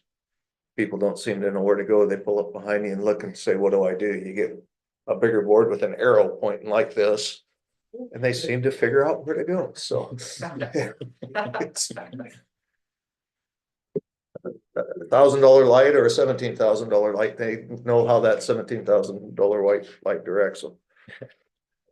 But next year's budget, crack sealer, and we'll be paying for the sweeper in next year's budget in the street department. No other substantial equipment is included in it. Staffing wise, no staffing changes. Somehow our personnel costs are up 22%. No staffing changes. And major projects coming ahead are both the sweeper delivery and Pony Slough Road. We target our paving, we receive about $132,000 from the federal gas tax. And in our state gas tax, we receive about, receive more money, but between our personal services and replacing signs and all that, we have about 200,000 left over for replacing streets, construction projects. So, and Pony Slough Road's right at, almost $500,000. So that's gonna be our major paving project for this year. We're gonna probably do some smaller. Virginia's got one little slump in front of the Mormon church I'm trying to get rid of. Maybe get Newmark, not, but we'll be happy on your way home if you've been driving Broadway. Tomorrow morning, if you drive it, because of that sewer, $1.25 million sewer project we did, you're gonna have 1,000 feet of brand new lane paved as of about 5 a.m. this morning, so. Saving my dental bill. You'll be saving your down bill, but we'll do some smaller projects. Sheridan down by Ocean Terminals is really getting rough. We can do some $20,000 projects with what money we have, but our big paving is typically a single project. Last year we saved a little money, carried over. What we did is combined with wastewater. So when they replaced sanitary sewer, they paved for a third of the street. We paved the other 2/3 with, so we were combining our monies, fixing utilities and paving the roadway at the same time. That's what we did last year. I don't know if you have any questions on. Any questions on public Can works? any of this equipment be purchased, say, on a lease back? It potentially could, we're on equity leases on our pickup trucks. Part of the reason we look at equipment and how often it's used, for example, we're ordered a new sweeper, that sweeper's out 20, on the average about 24 hours a week. I'm gonna say 50 weeks a year, not 52. So that's pretty heavy use and lease back. Usually if you're leasing equipment, it's not quite, heavy equipment's a little different than cars. Not quite the common market. It can be, depends on what happens, because like everything out there are the combination sewer cleaner. 2011, 2025, it was 325,000, 2025 price is 740,000 for essentially the same piece of equipment. So when things go up that big, and by the way, we're gonna sell our old one, we're thinking we're gonna get around 80,000 for it, but if you can anticipate some of that, lease back might be a really good way to do it, but equipment prices, on the other hand, we probably couldn't sell our 1978 grader for. We bought that used. We buy a lot of our equipment was bought used. We look at the hours it's going to be used, and evaluate that. Our dump trucks, in fact, every dump truck we bought used. We have quite a few hours on that, but certain pieces of equipment. The grader we bought used, a new grader is $650,000. It's hard to justify for a service we basically provide to our citizens for free because they don't pave the roads to grade these miscellaneous gravel streets. And spend $625,000 on a piece of equipment we run probably 30 days a year. So some of this makes sense on more of a lease back, but especially or even a short-term lease. Problem is when we need it, we need it. some of it's emergency. It used to be our snowplow till we bought a new plow blade. Was our grader, so. For the once every 10 years, we need a snowplow. So on the slide, we've got a removal of a 250K contingency.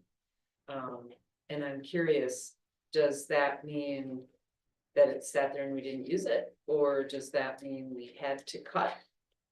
And, you know, We haven't dipped into contingency.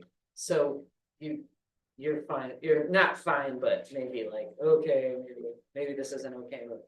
Part of that was related to the new sweeper, and we also went into a reserve program. I think we're putting away in the reserves, We have a emergency reserve. an emergency reserve program instead of the contingency. Okay, Yeah. oh, so maybe consolidating a little bit, The city has a $2 million reserve fund okay. that is not. It doesn't seem very much since our bills are like, I don't know, between 1 and 2 million a month. It's about How many days?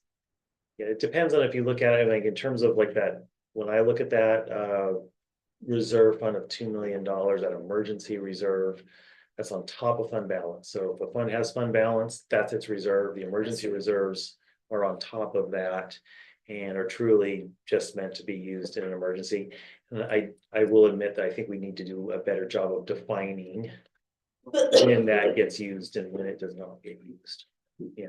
So public work, so all of your departments, correct me if I'm wrong, that they're huge capital outlays, especially compared to personnel. So it's almost like a reverse. You have to keep saving for future projects, but you also, you know, there's also interesting stats you could give us, like how many years would it take for us to pave all of our roads as a way to signal how, if we're underfunded or not? Just wondering if you could give. Yeah, we don't have much reserve funds in the street department, we carry over, but. Most of them are, public works, of course, out of the general funds, almost. It's probably 90%, maybe not quite 90, but personal services. Oh, yeah. Because we don't have a lot of equipment or, Yeah. Stormwater fund, on the other hand, is probably 5% personnel services, maybe 10. And 90% capital outlay, and just a little bit of, The big projects sit in the wastewater capital fund. wastewater. Street department's kind of in the middle, approximately 400,000 out of $1.2 million in personal services. Approximately a third of it's materials and services, replacement signs, rock, asphalt patches, all that type of thing, and a third of it's capital outlay. So to me, and I could be wrong, let's look at this, so to me, the sort of, when I think about the social security increases that we can increase fees for those measures we have. You know, most of the time that in the department that falls to the personnel costs outpace that. But in public works and streets and wastewater, that increases the increase of the materials themselves. Since that's such a huge part of the budget, are what really outpace the social security increase. You know, like the pipes that the city has to buy for the sewer are not the same pipes that anyone is ever gonna have to buy for their home. Much less somebody who isn't buying those things. So that's what I'm curious about, is just kind of juxtapose what we're allowed to increase our fees by and the big pieces of the pie that outpace that increase. Yeah, construction historically has increased a little more than the consumer price index. Not, you know, I don't want to get into averages and whatnot, but historically it's increased more rapidly than the CPI, food and that type of thing. Yeah, the projects are definitely subject to inflation risk. They're gonna cost more. Which we cannot predict. We cannot predict. Whatsoever. Yeah. Okay. Thank you. Okay. Any more questions on public works? Anything you wanted to say on wastewater treatment? I guess we'll take the $5 grants too, huh? No. You I'm covered a lot more expensive than $5. Real quickly, wastewater, in case you didn't know, it did not pass last on the 20th. We did really well last year. Our average has been about 2,000 feet a year of utility replacement. Last year, we did nearly 5,000 feet of utility replacement. Partially in help, we got a $1.3 million EPA grant. That we're just finishing Pony Slough. The last of that money is going into Pony Slough Road. We're finishing, our average annual depreciation of our system is 3,800 feet a year. In other words, if we don't replace 3,800 feet of pipe in a year, everything just got older. And our average age is 59 years on our sewer pipe in the ground. Last year, we moved that back a half a year. It's only 58 and a half this year because we actually exceeded but we've been averaging 1,300 to 1,800 feet a year. So we've been getting older prior to that. That's part of the reason for the request for sewer increase. It went down. The good news is, we do have a Senate Bill 1062 that might help us out a little bit. And the charter amendment appears to have passed, which allows us a reasonable expectation if passing a vote that will actually pass. So as far as increases, that's good news, bad news there. In addition to replacing over 5,000 feet, and we had to spend part of our reserves to do that. That's not a balanced budget item in that particular case. We replaced a $870,000 pump station. And when you're talking about carryover items, a lot of our equipment at the treatment plant, we did get our new arsen turbo blower in, which was $130,000 within the same year we ordered it, which 113 we're going to get back from the Oregon Department of Energy. But Pistogrit was another major piece of equipment we replaced. We ordered that, I think, in February of last year, and it just got installed in March of this year. So a lot of our long lead times on specialty equipment, a lot of those things carry over year to year, but we got some of that equipment in. Bigger projects for next year, Pony Creek Road's our biggest one. And of course, we just talked about our sewer cleaner, which is about a $740,000 piece of equipment. Okay. Thanks, Rob. Thank you. All right. Fire department.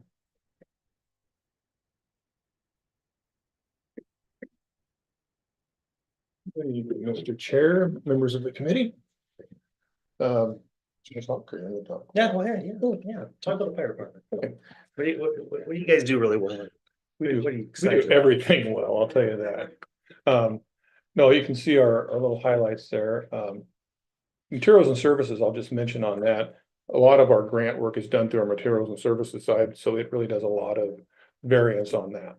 So that's the reason you'll see some variance on that as well. The three things that I was asked to speak on are positive, and I think we're just going to look at grants on that.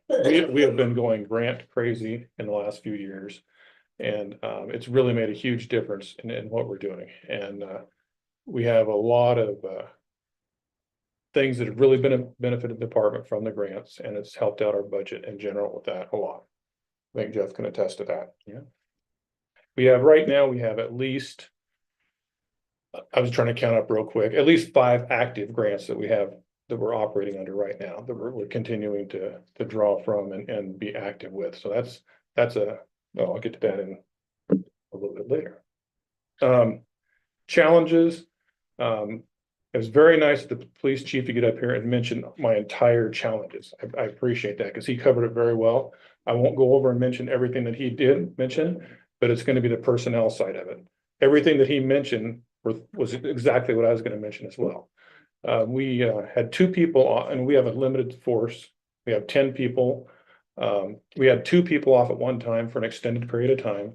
And in one day, we had 2 more people that were injured and off on a long period of time. So that left us 4 people short to operate the entire fire department on. And what happened there, that was a challenge, but our people stepped up hugely at that time. And So much so that one of our guys went home, looked at his phone, and it said that he's 6.2 miles away from home. Because he's been at work so much. His phone actually switched over to that was home. One of our guys got married. And instead of going on his honeymoon, he actually showed back up to work because he knew there wasn't enough people to cover that. The other guy's been working too much. And so our people really made a huge difference to get us through on that. And you talk about a scheduling guru. Brian Waddington. I used to, I just get out of his way because I just trust that the people are gonna be there, and I don't know what he does for sure, but he makes that mesh together, and there's not a lot of people that can do that. It was truly, and that was for an extended period of time that we had to do that. And so that's the reason that our overtime was a challenge for us this year. And, but we're gonna get through it and made it work. We're getting our people back. And for our things we're going forward with, getting our full staff back. And that's part of our problem. We were up to full staff. We're paying full staff, but we didn't have our people working. So we had to have people fill for that. And that's a challenge for us there. But we're down to, we just have 2 people to go to get back to work. And that's our belief that we can get that done pretty quickly. And we're also going to be very busy with grant management. That's what I was going to get to as well. Getting the grants is great and it's awesome, but it's not just like they just keep throwing money at you. You have to report back. You're very, you just have a lot of work to do with these grants to keep up on. And when you're actively working with at least 5 grants, it does add quite a bit of a lot of challenges to us, but it's worth it. I don't know for $5 a piece, but we do what we have to do. Any other questions? Well, I noticed you were advertising for sleepers. Young men and women to come in, be part of that, maybe start and focus a career. How's the response coming? We have received 1 application right now, and we've had a lot of other people contact for interest in that as well. And it's a terrific program. I think everybody is pretty aware of what that is. Our college students that are attending college and they actually live in the fire station. They gain day-to-day experience, and then we also benefit from them being able to further themselves. And in the last 5 years, we've hired at least 3 of them that were at one time our sleepers or residents at the time. And so we really know the people by then. They're great people. They're trained up to a good level, and we're able to put them on board full time, and that's great. Are you the one mainly managing the grants, or does it just depend on what you're tracking? We work closely, us and Jeff and the team. So some of them, I just say, Jeff, this is yours, sorry. And because it's a lot of money spent, and then we bang things back and forth. Yeah, there's a lot of work in it. Okay. I want to say something on the overtime and scheduling and accrual. So the overtime is a significant line item to manage. It's really impacted by people being out because people are working more shifts. The fire department, they work on, their shifts are long, they're 24-hour shifts. So when someone's taking someone's day, they're working 24 hours.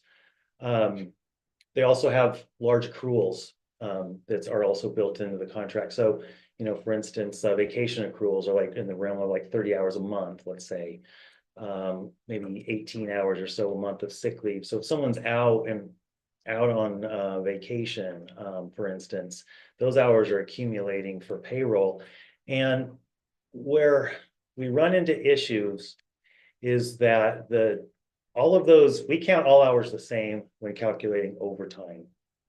And so we're actually not following FSLA when it comes to the calculation of overtime, because they would say, don't include vacation, because it's time worked. You should, but we've had a past practice. I don't know when it started. I think it's been going on for a very long time. It happens in the police department as well, but all hours count the same. And so that means we are incurring overtime at a higher amount than we would if we were following the Fair Labor Standards Act and calculating overtime.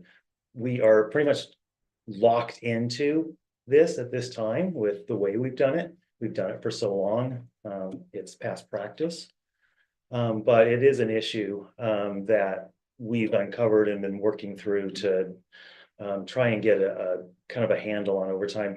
And then it's really exacerbated when he has people out. That is when it really starts to accumulate largely. And so one of the adjustments we're proposing is to add in another $40,000 overtime reserve to what's already budgeted. But it's a significant issue when it comes to the budget and the personnel costs. So it's one we pay a lot of close attention to. How can you back to that vessel? It would have to be negotiated for in the CBA, I believe, to like define that. But it has been a benefit that's been there, that's been happening for at least 35 years. Yeah, so. Is there an option to contract with some of the other departments, Lakeside, or one of them to hire one of their volunteers to cover some of this overtime when you have someone out on injury? There's always options to look at things like that. But as of this time, our people are able to come back and we've been able to cover all of that. And we were looking at a lot of different options too, but our people were willing and able to step up at least and take care of it. And we can almost see that light at the end of the tunnel now. Yeah. We hate to see someone get hurt. I Going out for extended time. Yep, I agree. And that's how we got here was just. And then you can't hire someone and Yeah. taking a chance someone's gonna go out. Yep. So. Yeah, it's definitely, like I said, there's the guy that's figured out how to put all that together, and not just him, but the guys over there. The guys there just, like I said, willing to step in and do the extra to be sure that we're protecting the way we need to. Any questions on the fire tunnel? All right, we've got another announcement here though, for the budget adjustment. You want to do the honors? Jump on it, go ahead.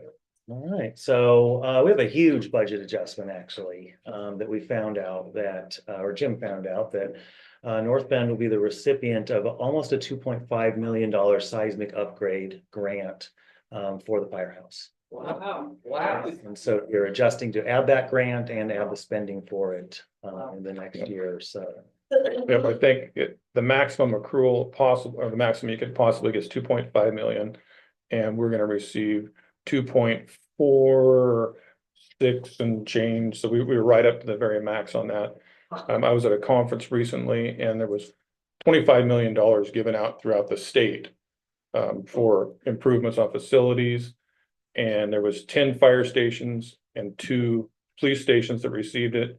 So us getting the $2.5 million, in essence, we got, 10% of that. So that's a pretty good. And there's Seismic up. seismic upgrades.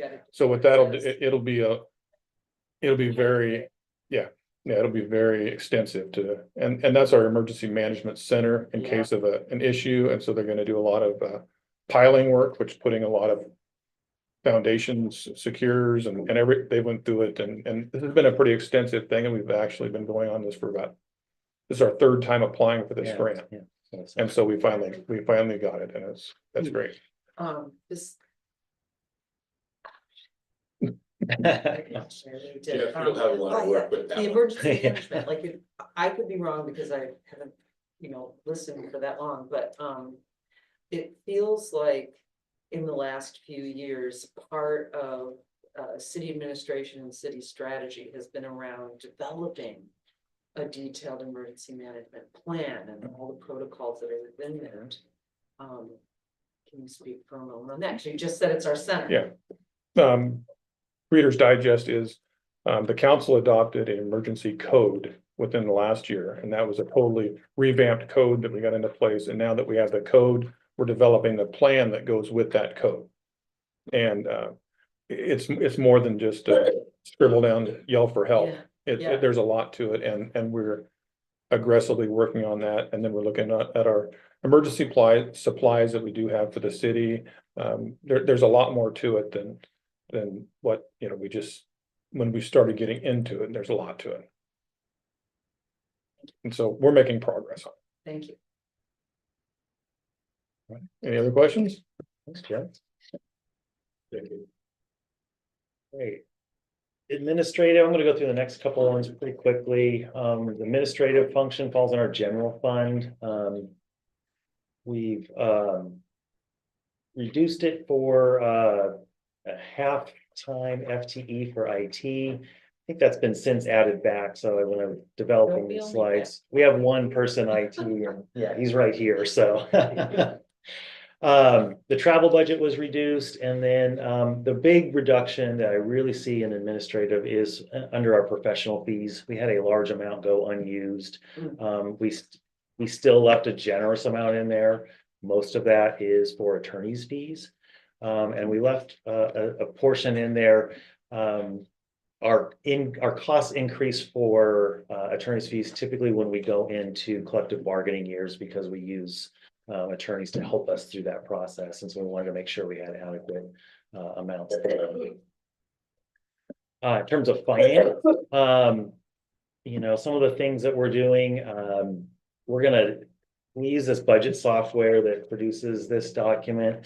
We're actually gonna go back to the old way of doing it and use Word and Excel. Their costs for this software are over $17,000, as much as our entire general ledger package that we do. And so it seemed hard to justify that. And some of the issues I ran into with it, it's just been, I could lose that headache real fast again. So it sounds like that's a welcome loss. It is. That's great. Yeah. That's great news. I wanted to find out if it's gonna be like, it'll hurt, but yeah. In terms of like accomplishments, I would say the one thing one thing I'm really proud of is when I first took over here, we had audit findings for not doing our cash reconciliations timely.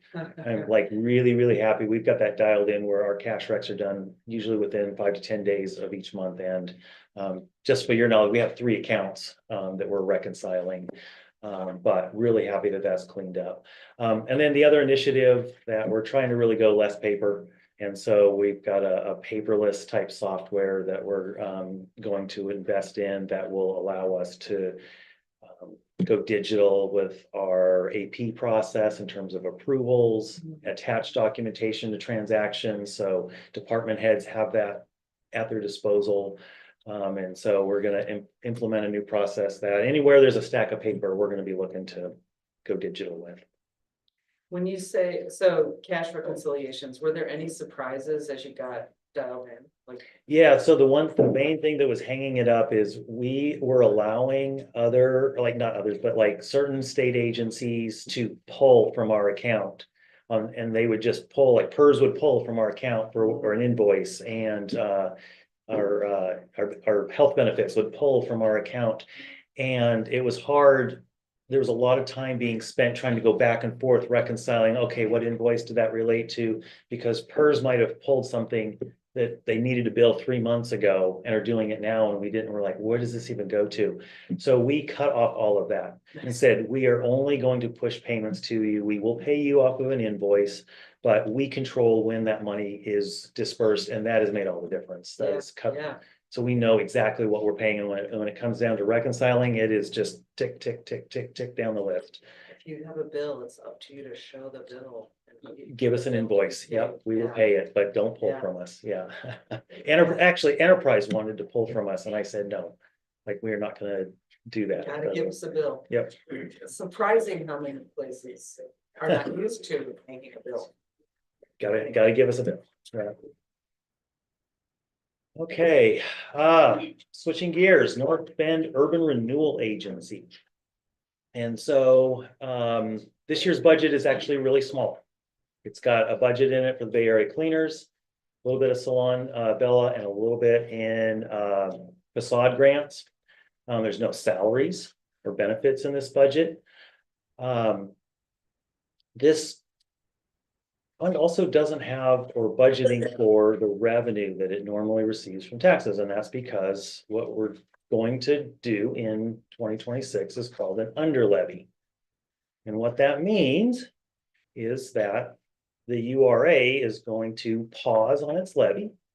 There's a mechanism that we can do that with Coos County. We will notify the other governments that contribute to the URA and part of their tax base, that we're instructing Coos County to push out those additional dollars to you, and it's a one-time, explain that to them. This is a one-time pause. For that, also what that means is, remember going back to the beginning of the presentation when we talked about the property tax increment. I said part of it was for higher property values. The other part of it that's coming in is because it's not being used for URA purposes, it's being returned back to the city's general fund. And so that's the other about $250,000 that's coming in to help balance it out. So that's what this under levies is going to do. Also with this pause is necessary. I mean, you saw last night's vote, and thanks to voters, we'll get another crack or another bite at the apple to go speak with the North Bend School Board about re-upping our maximum indebtedness to for urban renewal purposes. And so that's another reason to pause, to kind of wait and see what the outcome of that is. Because we're pausing, also as a way just to as we pause, there's two components to the urban renewal. There's the normal urban renewal, but then also we have this carve out of the special levy. It's about $300,000. We will also instruct Coos County not to levy that on North Bend taxpayers. And so that will also not be showing up on people's tax bills and will go away. So that's one of the big changes for the North Bend Urban Renewal Agency. The other adjustment I got in here, did you want to say anything about the Urban Renewal Agency at all? Okay. The other thing we've got a budget adjustment in here for is for the HUD grant. And so we weren't quite sure what the kind of the status of it is. We've gotten clarity on that now, and so we know we have that money available, and we are budgeting for the city to receive that and then pass that through to the Urban Renewal Agency for use on workforce housing. And so we're also including that $4 million of appropriations within this budget as well in terms of capital outlay. So that is a big adjustment from the other things that are planned there. But we wanted to make sure and recognize that, and at least make sure that it was appropriated for that grant. And again, that is a HUD grant, equal revenue and expense. So the under levy is a conscious decision each year. It doesn't, because you under levied this year, carry on until you change. Yeah, I think it's necessary because we're pausing, and the URA has a future. Yeah. It's still yet to be determined. And so I think this year it's prudent to under levy. It's helping the North Bend General Ledger. It'll help the other local districts, although they don't contribute a whole lot to the two main contributors to the North Bend Urban Renewal Agency is the city of North Bend and the North Bend School District. Those are really the big drivers. The rest are pretty. Except that the school district is paid back.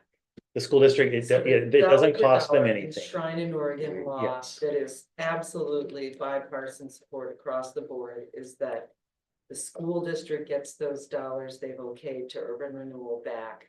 And it's one of the few ways that small rural areas like ours actually get a share of the state without having to have grant funded, without having to do all the work for the grant. It's one of the few funnels that gets a little bit of our fair share back to us. It keeps essentially $250,000 of local money instead of going to Salem for redistribution to other school districts. It keeps it right here, local, for use in North Bend. Yes. And so that's really what happens with it. It either goes to Salem or it stays right here. And where it's been, the URA has been in existence for a long time, so it has been staying right here. And we'd like that to continue. It's a complex relationship for sure, but for the school districts, they are paid back penny by penny. And that, school districts are paid by the number of students they have. So when you have declining enrollment, you see it down, but URA funds. School districts are That's fun- really interesting. Like it's complex. School districts are funded by enrollment, absolutely, yeah. So the under levies, that's a big thing, this year, and it's something we haven't done before, If we have questions about the under levy, who would we talk to?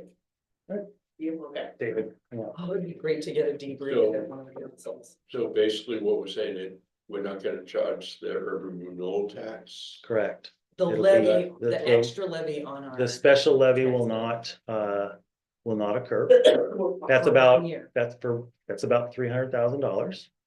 And then the rest of the other contributing governments to urban renewal, which is a whole host of local governments.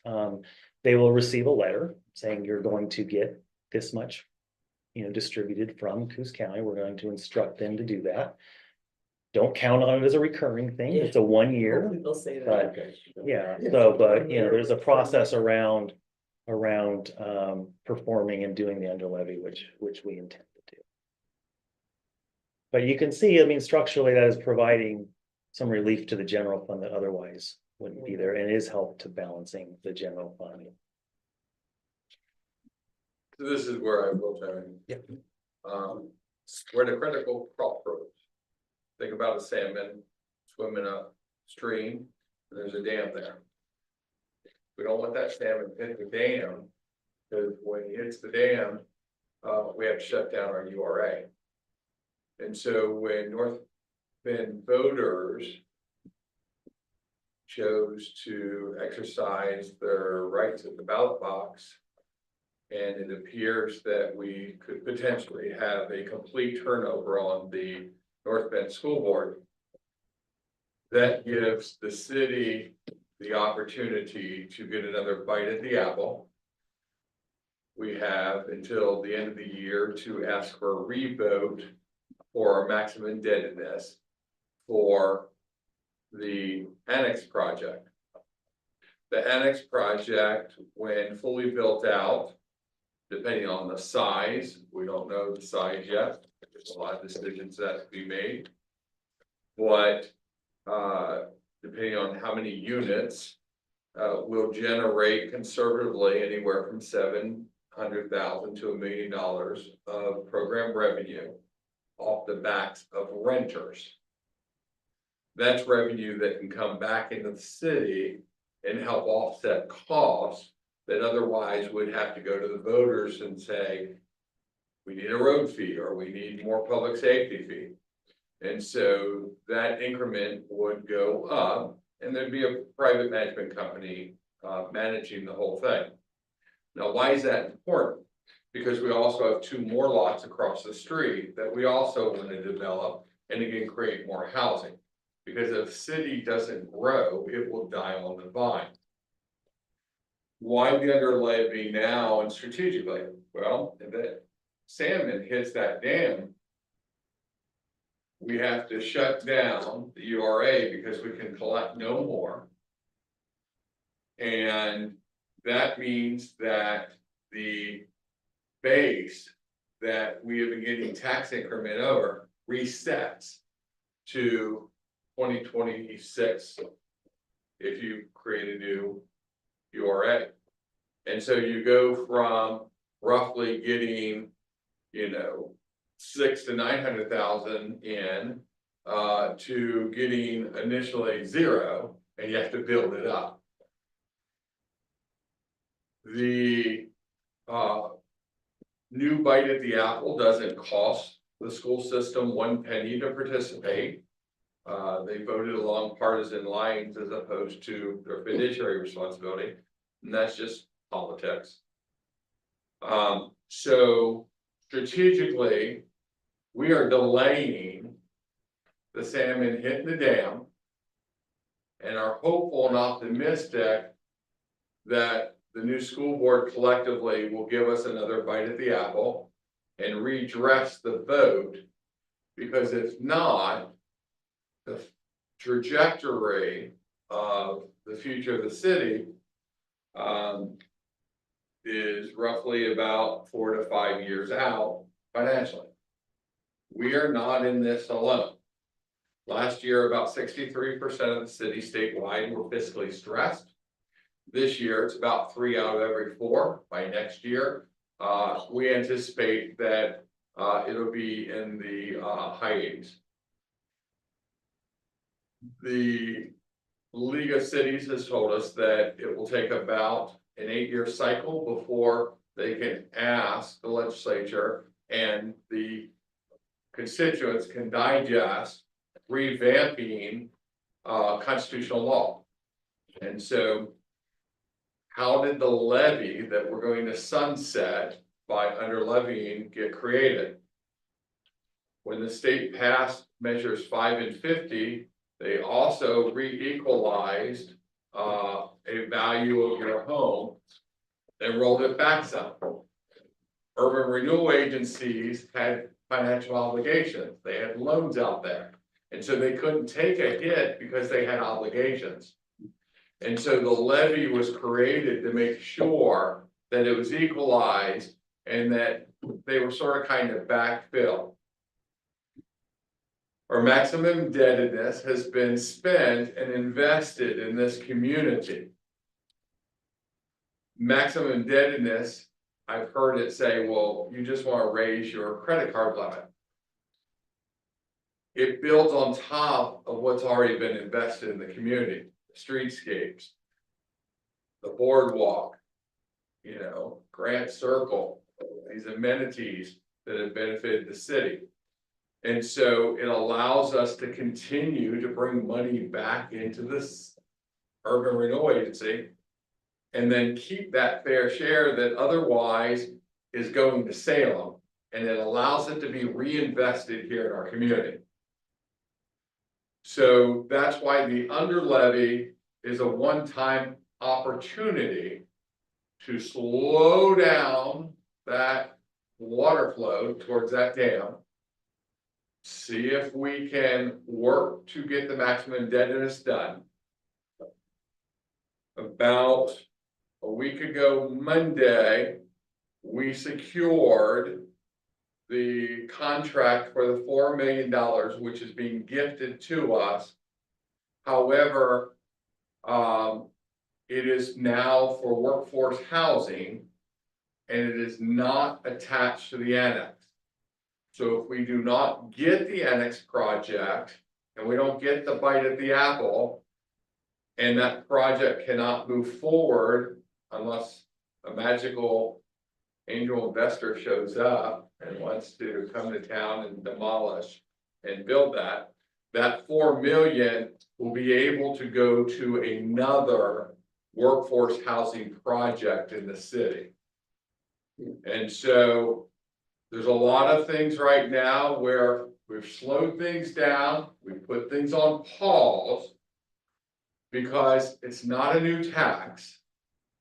However, if we don't grow economic development in the city, we cannot bring in tax increment into our general fund through just natural 3% when everything else over the last 5 years has been 23.5% increase. Okay, and so when you look at the overall budget for which Jeff has presented, he'll tell you what our tax increment is versus what our actual cost is. And he shows you in here later where the gap keeps getting bigger. Think about that salmon and the water evaporating, and there's less and less water to make it to the dam. And so that's where we are. That's the reality of the budget. Staff has worked tirelessly to get us to where we are. And we anticipate that one work session per month over the next year will be dedicated to budget discussion, because if you look at what Jeff will show you soon, that gap, or as the mayor likes to call it, What do I call it? Not a gap. it's not a deficit, is it gap you're using or What's the word you like Well, to I use? don't like the word shortfall. Okay, I always feel shortfall. like that makes it sound like we did something wrong. So it's gap, it's a gap? Yeah, gap's better than Okay, shortfall. see, you've used it enough, so I think I'm finally getting it. Yeah. So that budget gap, if it keeps going, the fund balance that we have, it's like your savings account and then it goes belly up and you have no more savings.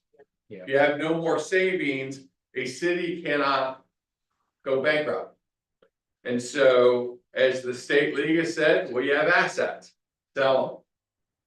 You have assets, sell them. And so I'll tell you that the community center is losing $35,000 a year, it's leaking.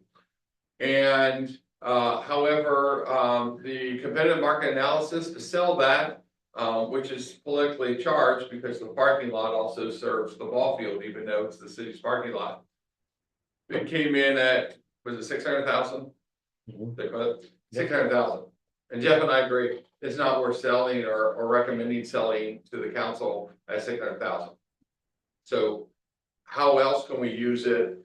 Do we change rents up?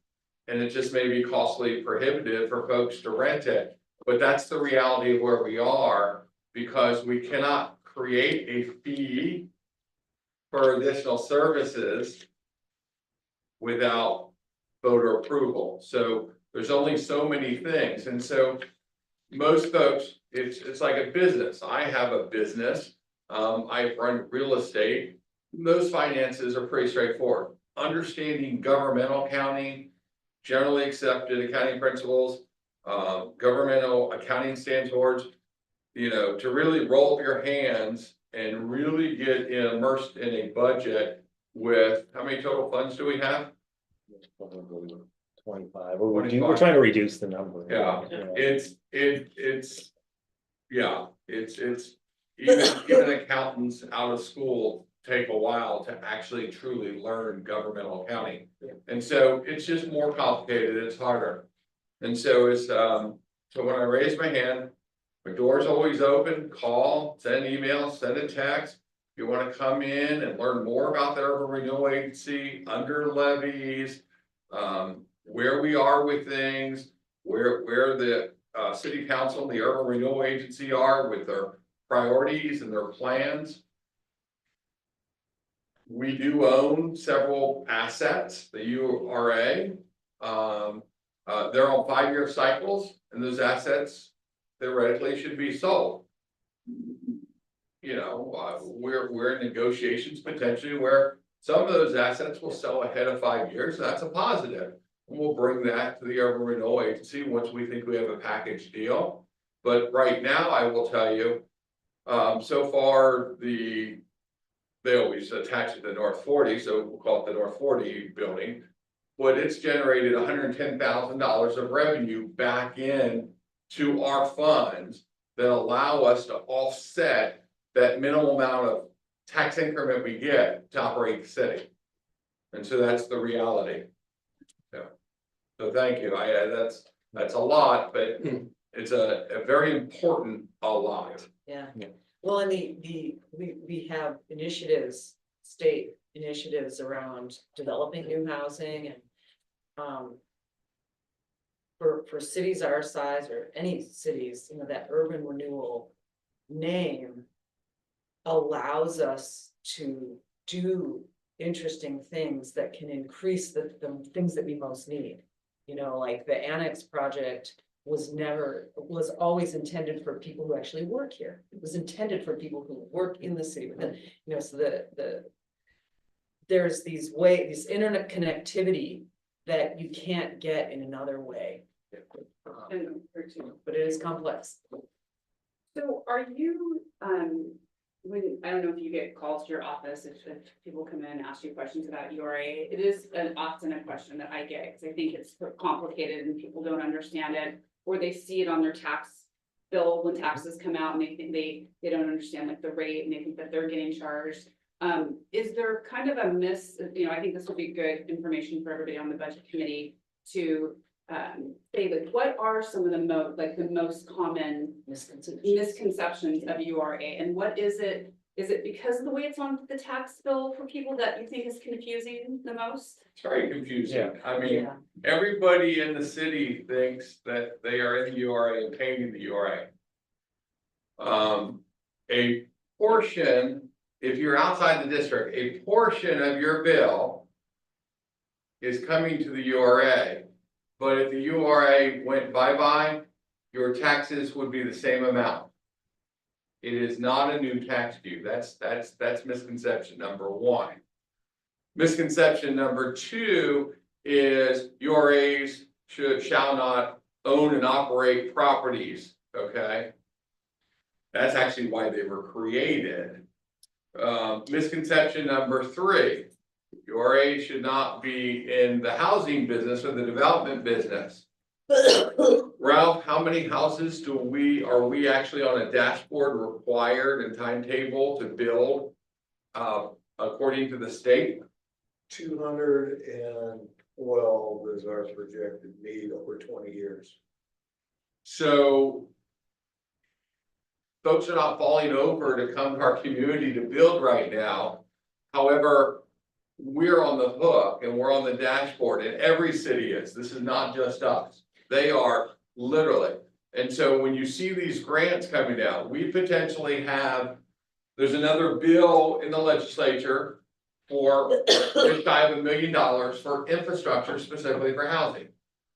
Last lottery, we got 900,000 to help with a project here and a project that would sense connectivity to Coos Bay for one of their projects. Coos Bay's gone and asked for the legislature north of $5 million for their housing project. Because we don't have service development fees. Everybody in the state, misconception, thinks that we have SDCs. So that when you build, you're coming in and paying these fees. We have sewer taps. But the reality is, if you can't maintain the sewer, you can't actually do economic development and housing. If you can't do housing, you lose students. If you lose students, the school system right now is projected somewhere roughly about a loss of 40 students, potentially, worst case scenario, 80, just out of ours. That's money on every head. And so the government has to be involved. And so, and I'll regress with this, okay? The airport's a government. They actually manage the state patrol, the BLM, DHS, those are all owned by the airport. They have renters. And that actually helps fund the airport. The port is a government. They own lots of properties, manage marinas, slips, everything. That's program income, all right? The state created urban renewal agencies specifically to address economic development and blight. And again, Jeff says, well, when he mentioned fire, he's like, well, that's a huge past practice. Okay, it's been going on for a long time. Can't really fix it unless the firefighters say, hey, yeah, we'd be glad to give up all that overtime. But they want to be compensated differently for it, and that's just not going to happen. So you flip back side of urban renewal agencies, and we invest for a return. This city should have been in debt, actually. However, we were paying as you go. That's not what urban renewal agencies say. It's not what state law says. So if we do get the approval for that project, we have to go in debt, and then the recurring money that comes in pays it. And then the urban renewal agency then takes the program revenue or the rents and reinvest it in the next project, And last but not least, why the misnomer of why do we invest in businesses or help them? You heard Stephanie talk about, we potentially have grants coming in next week that's going to help 5 potential businesses. That's because everything that I've just mentioned that the URA owns is paying taxes. It's back on the rolls. we own the building, but all commercial activity is taxed. And we invest because they come in and they get a building permit, or they get a plumbing permit, electrical, or what have you. We help them invest, and then moving forward, that asset, the valuation goes up. And therefore, also, when the permit comes, that's the only thing that can reset a fair market value in a RMA, RMB on the property, okay? And so therefore, it generates more tax increment. And over the time, if you do nothing now, you'll have nothing later. If you do something now, you'll have more increment. And so we, I mean, we have a great finance director, we have great staff, we have great minds, and what we're trying to do, and we have independent audits, we are trying to present budgets and a path forward that doesn't have us, and I'll use this term, I used it 2 years ago, the old Price is Right. Make a guess on like that pack of gum, and I think it used to be 25 cents, now it's $1.80.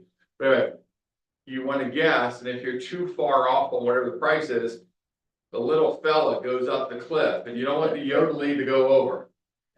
We don't want North Bend to be the yodeling. And if you think that we are alone, you heard the county talk about its, I think, roughly 1.8 million deficit. Coos Bay is running fiscal stress. They have their pension alone is roughly about 287% of payroll. That means that 2.87 times their entire payroll, they have a liability just to the pension system. The city of Gold Beach is north of 200,000 in the red just in this current budget year. The city of Coquille is north of 10 million, which is an entire third of their budget. And the city of Lakeside, for instance, is struggling to figure out, you know, how we can get its budget righted, because when it lost Shutter Creek, it lost a lot of its revenue. So I'll end there, but I encourage you, come talk to me. We're glad to show you, we're glad to walk you through, we're here for you. But those are the biggest misconceptions about urban renewal and why we're doing what we're doing. I'm done. Thanks. So we're about at the time for 8:30 ending for this evening. So we will pick up the remainder of the presentation tomorrow evening. And if you do have questions and you've jotted them down, please, I'll collect them, and we will do our best tomorrow evening to address those as well. And we'll also try to not go as long and take the full time as well. We have Chinese food tomorrow. Chinese food. Right?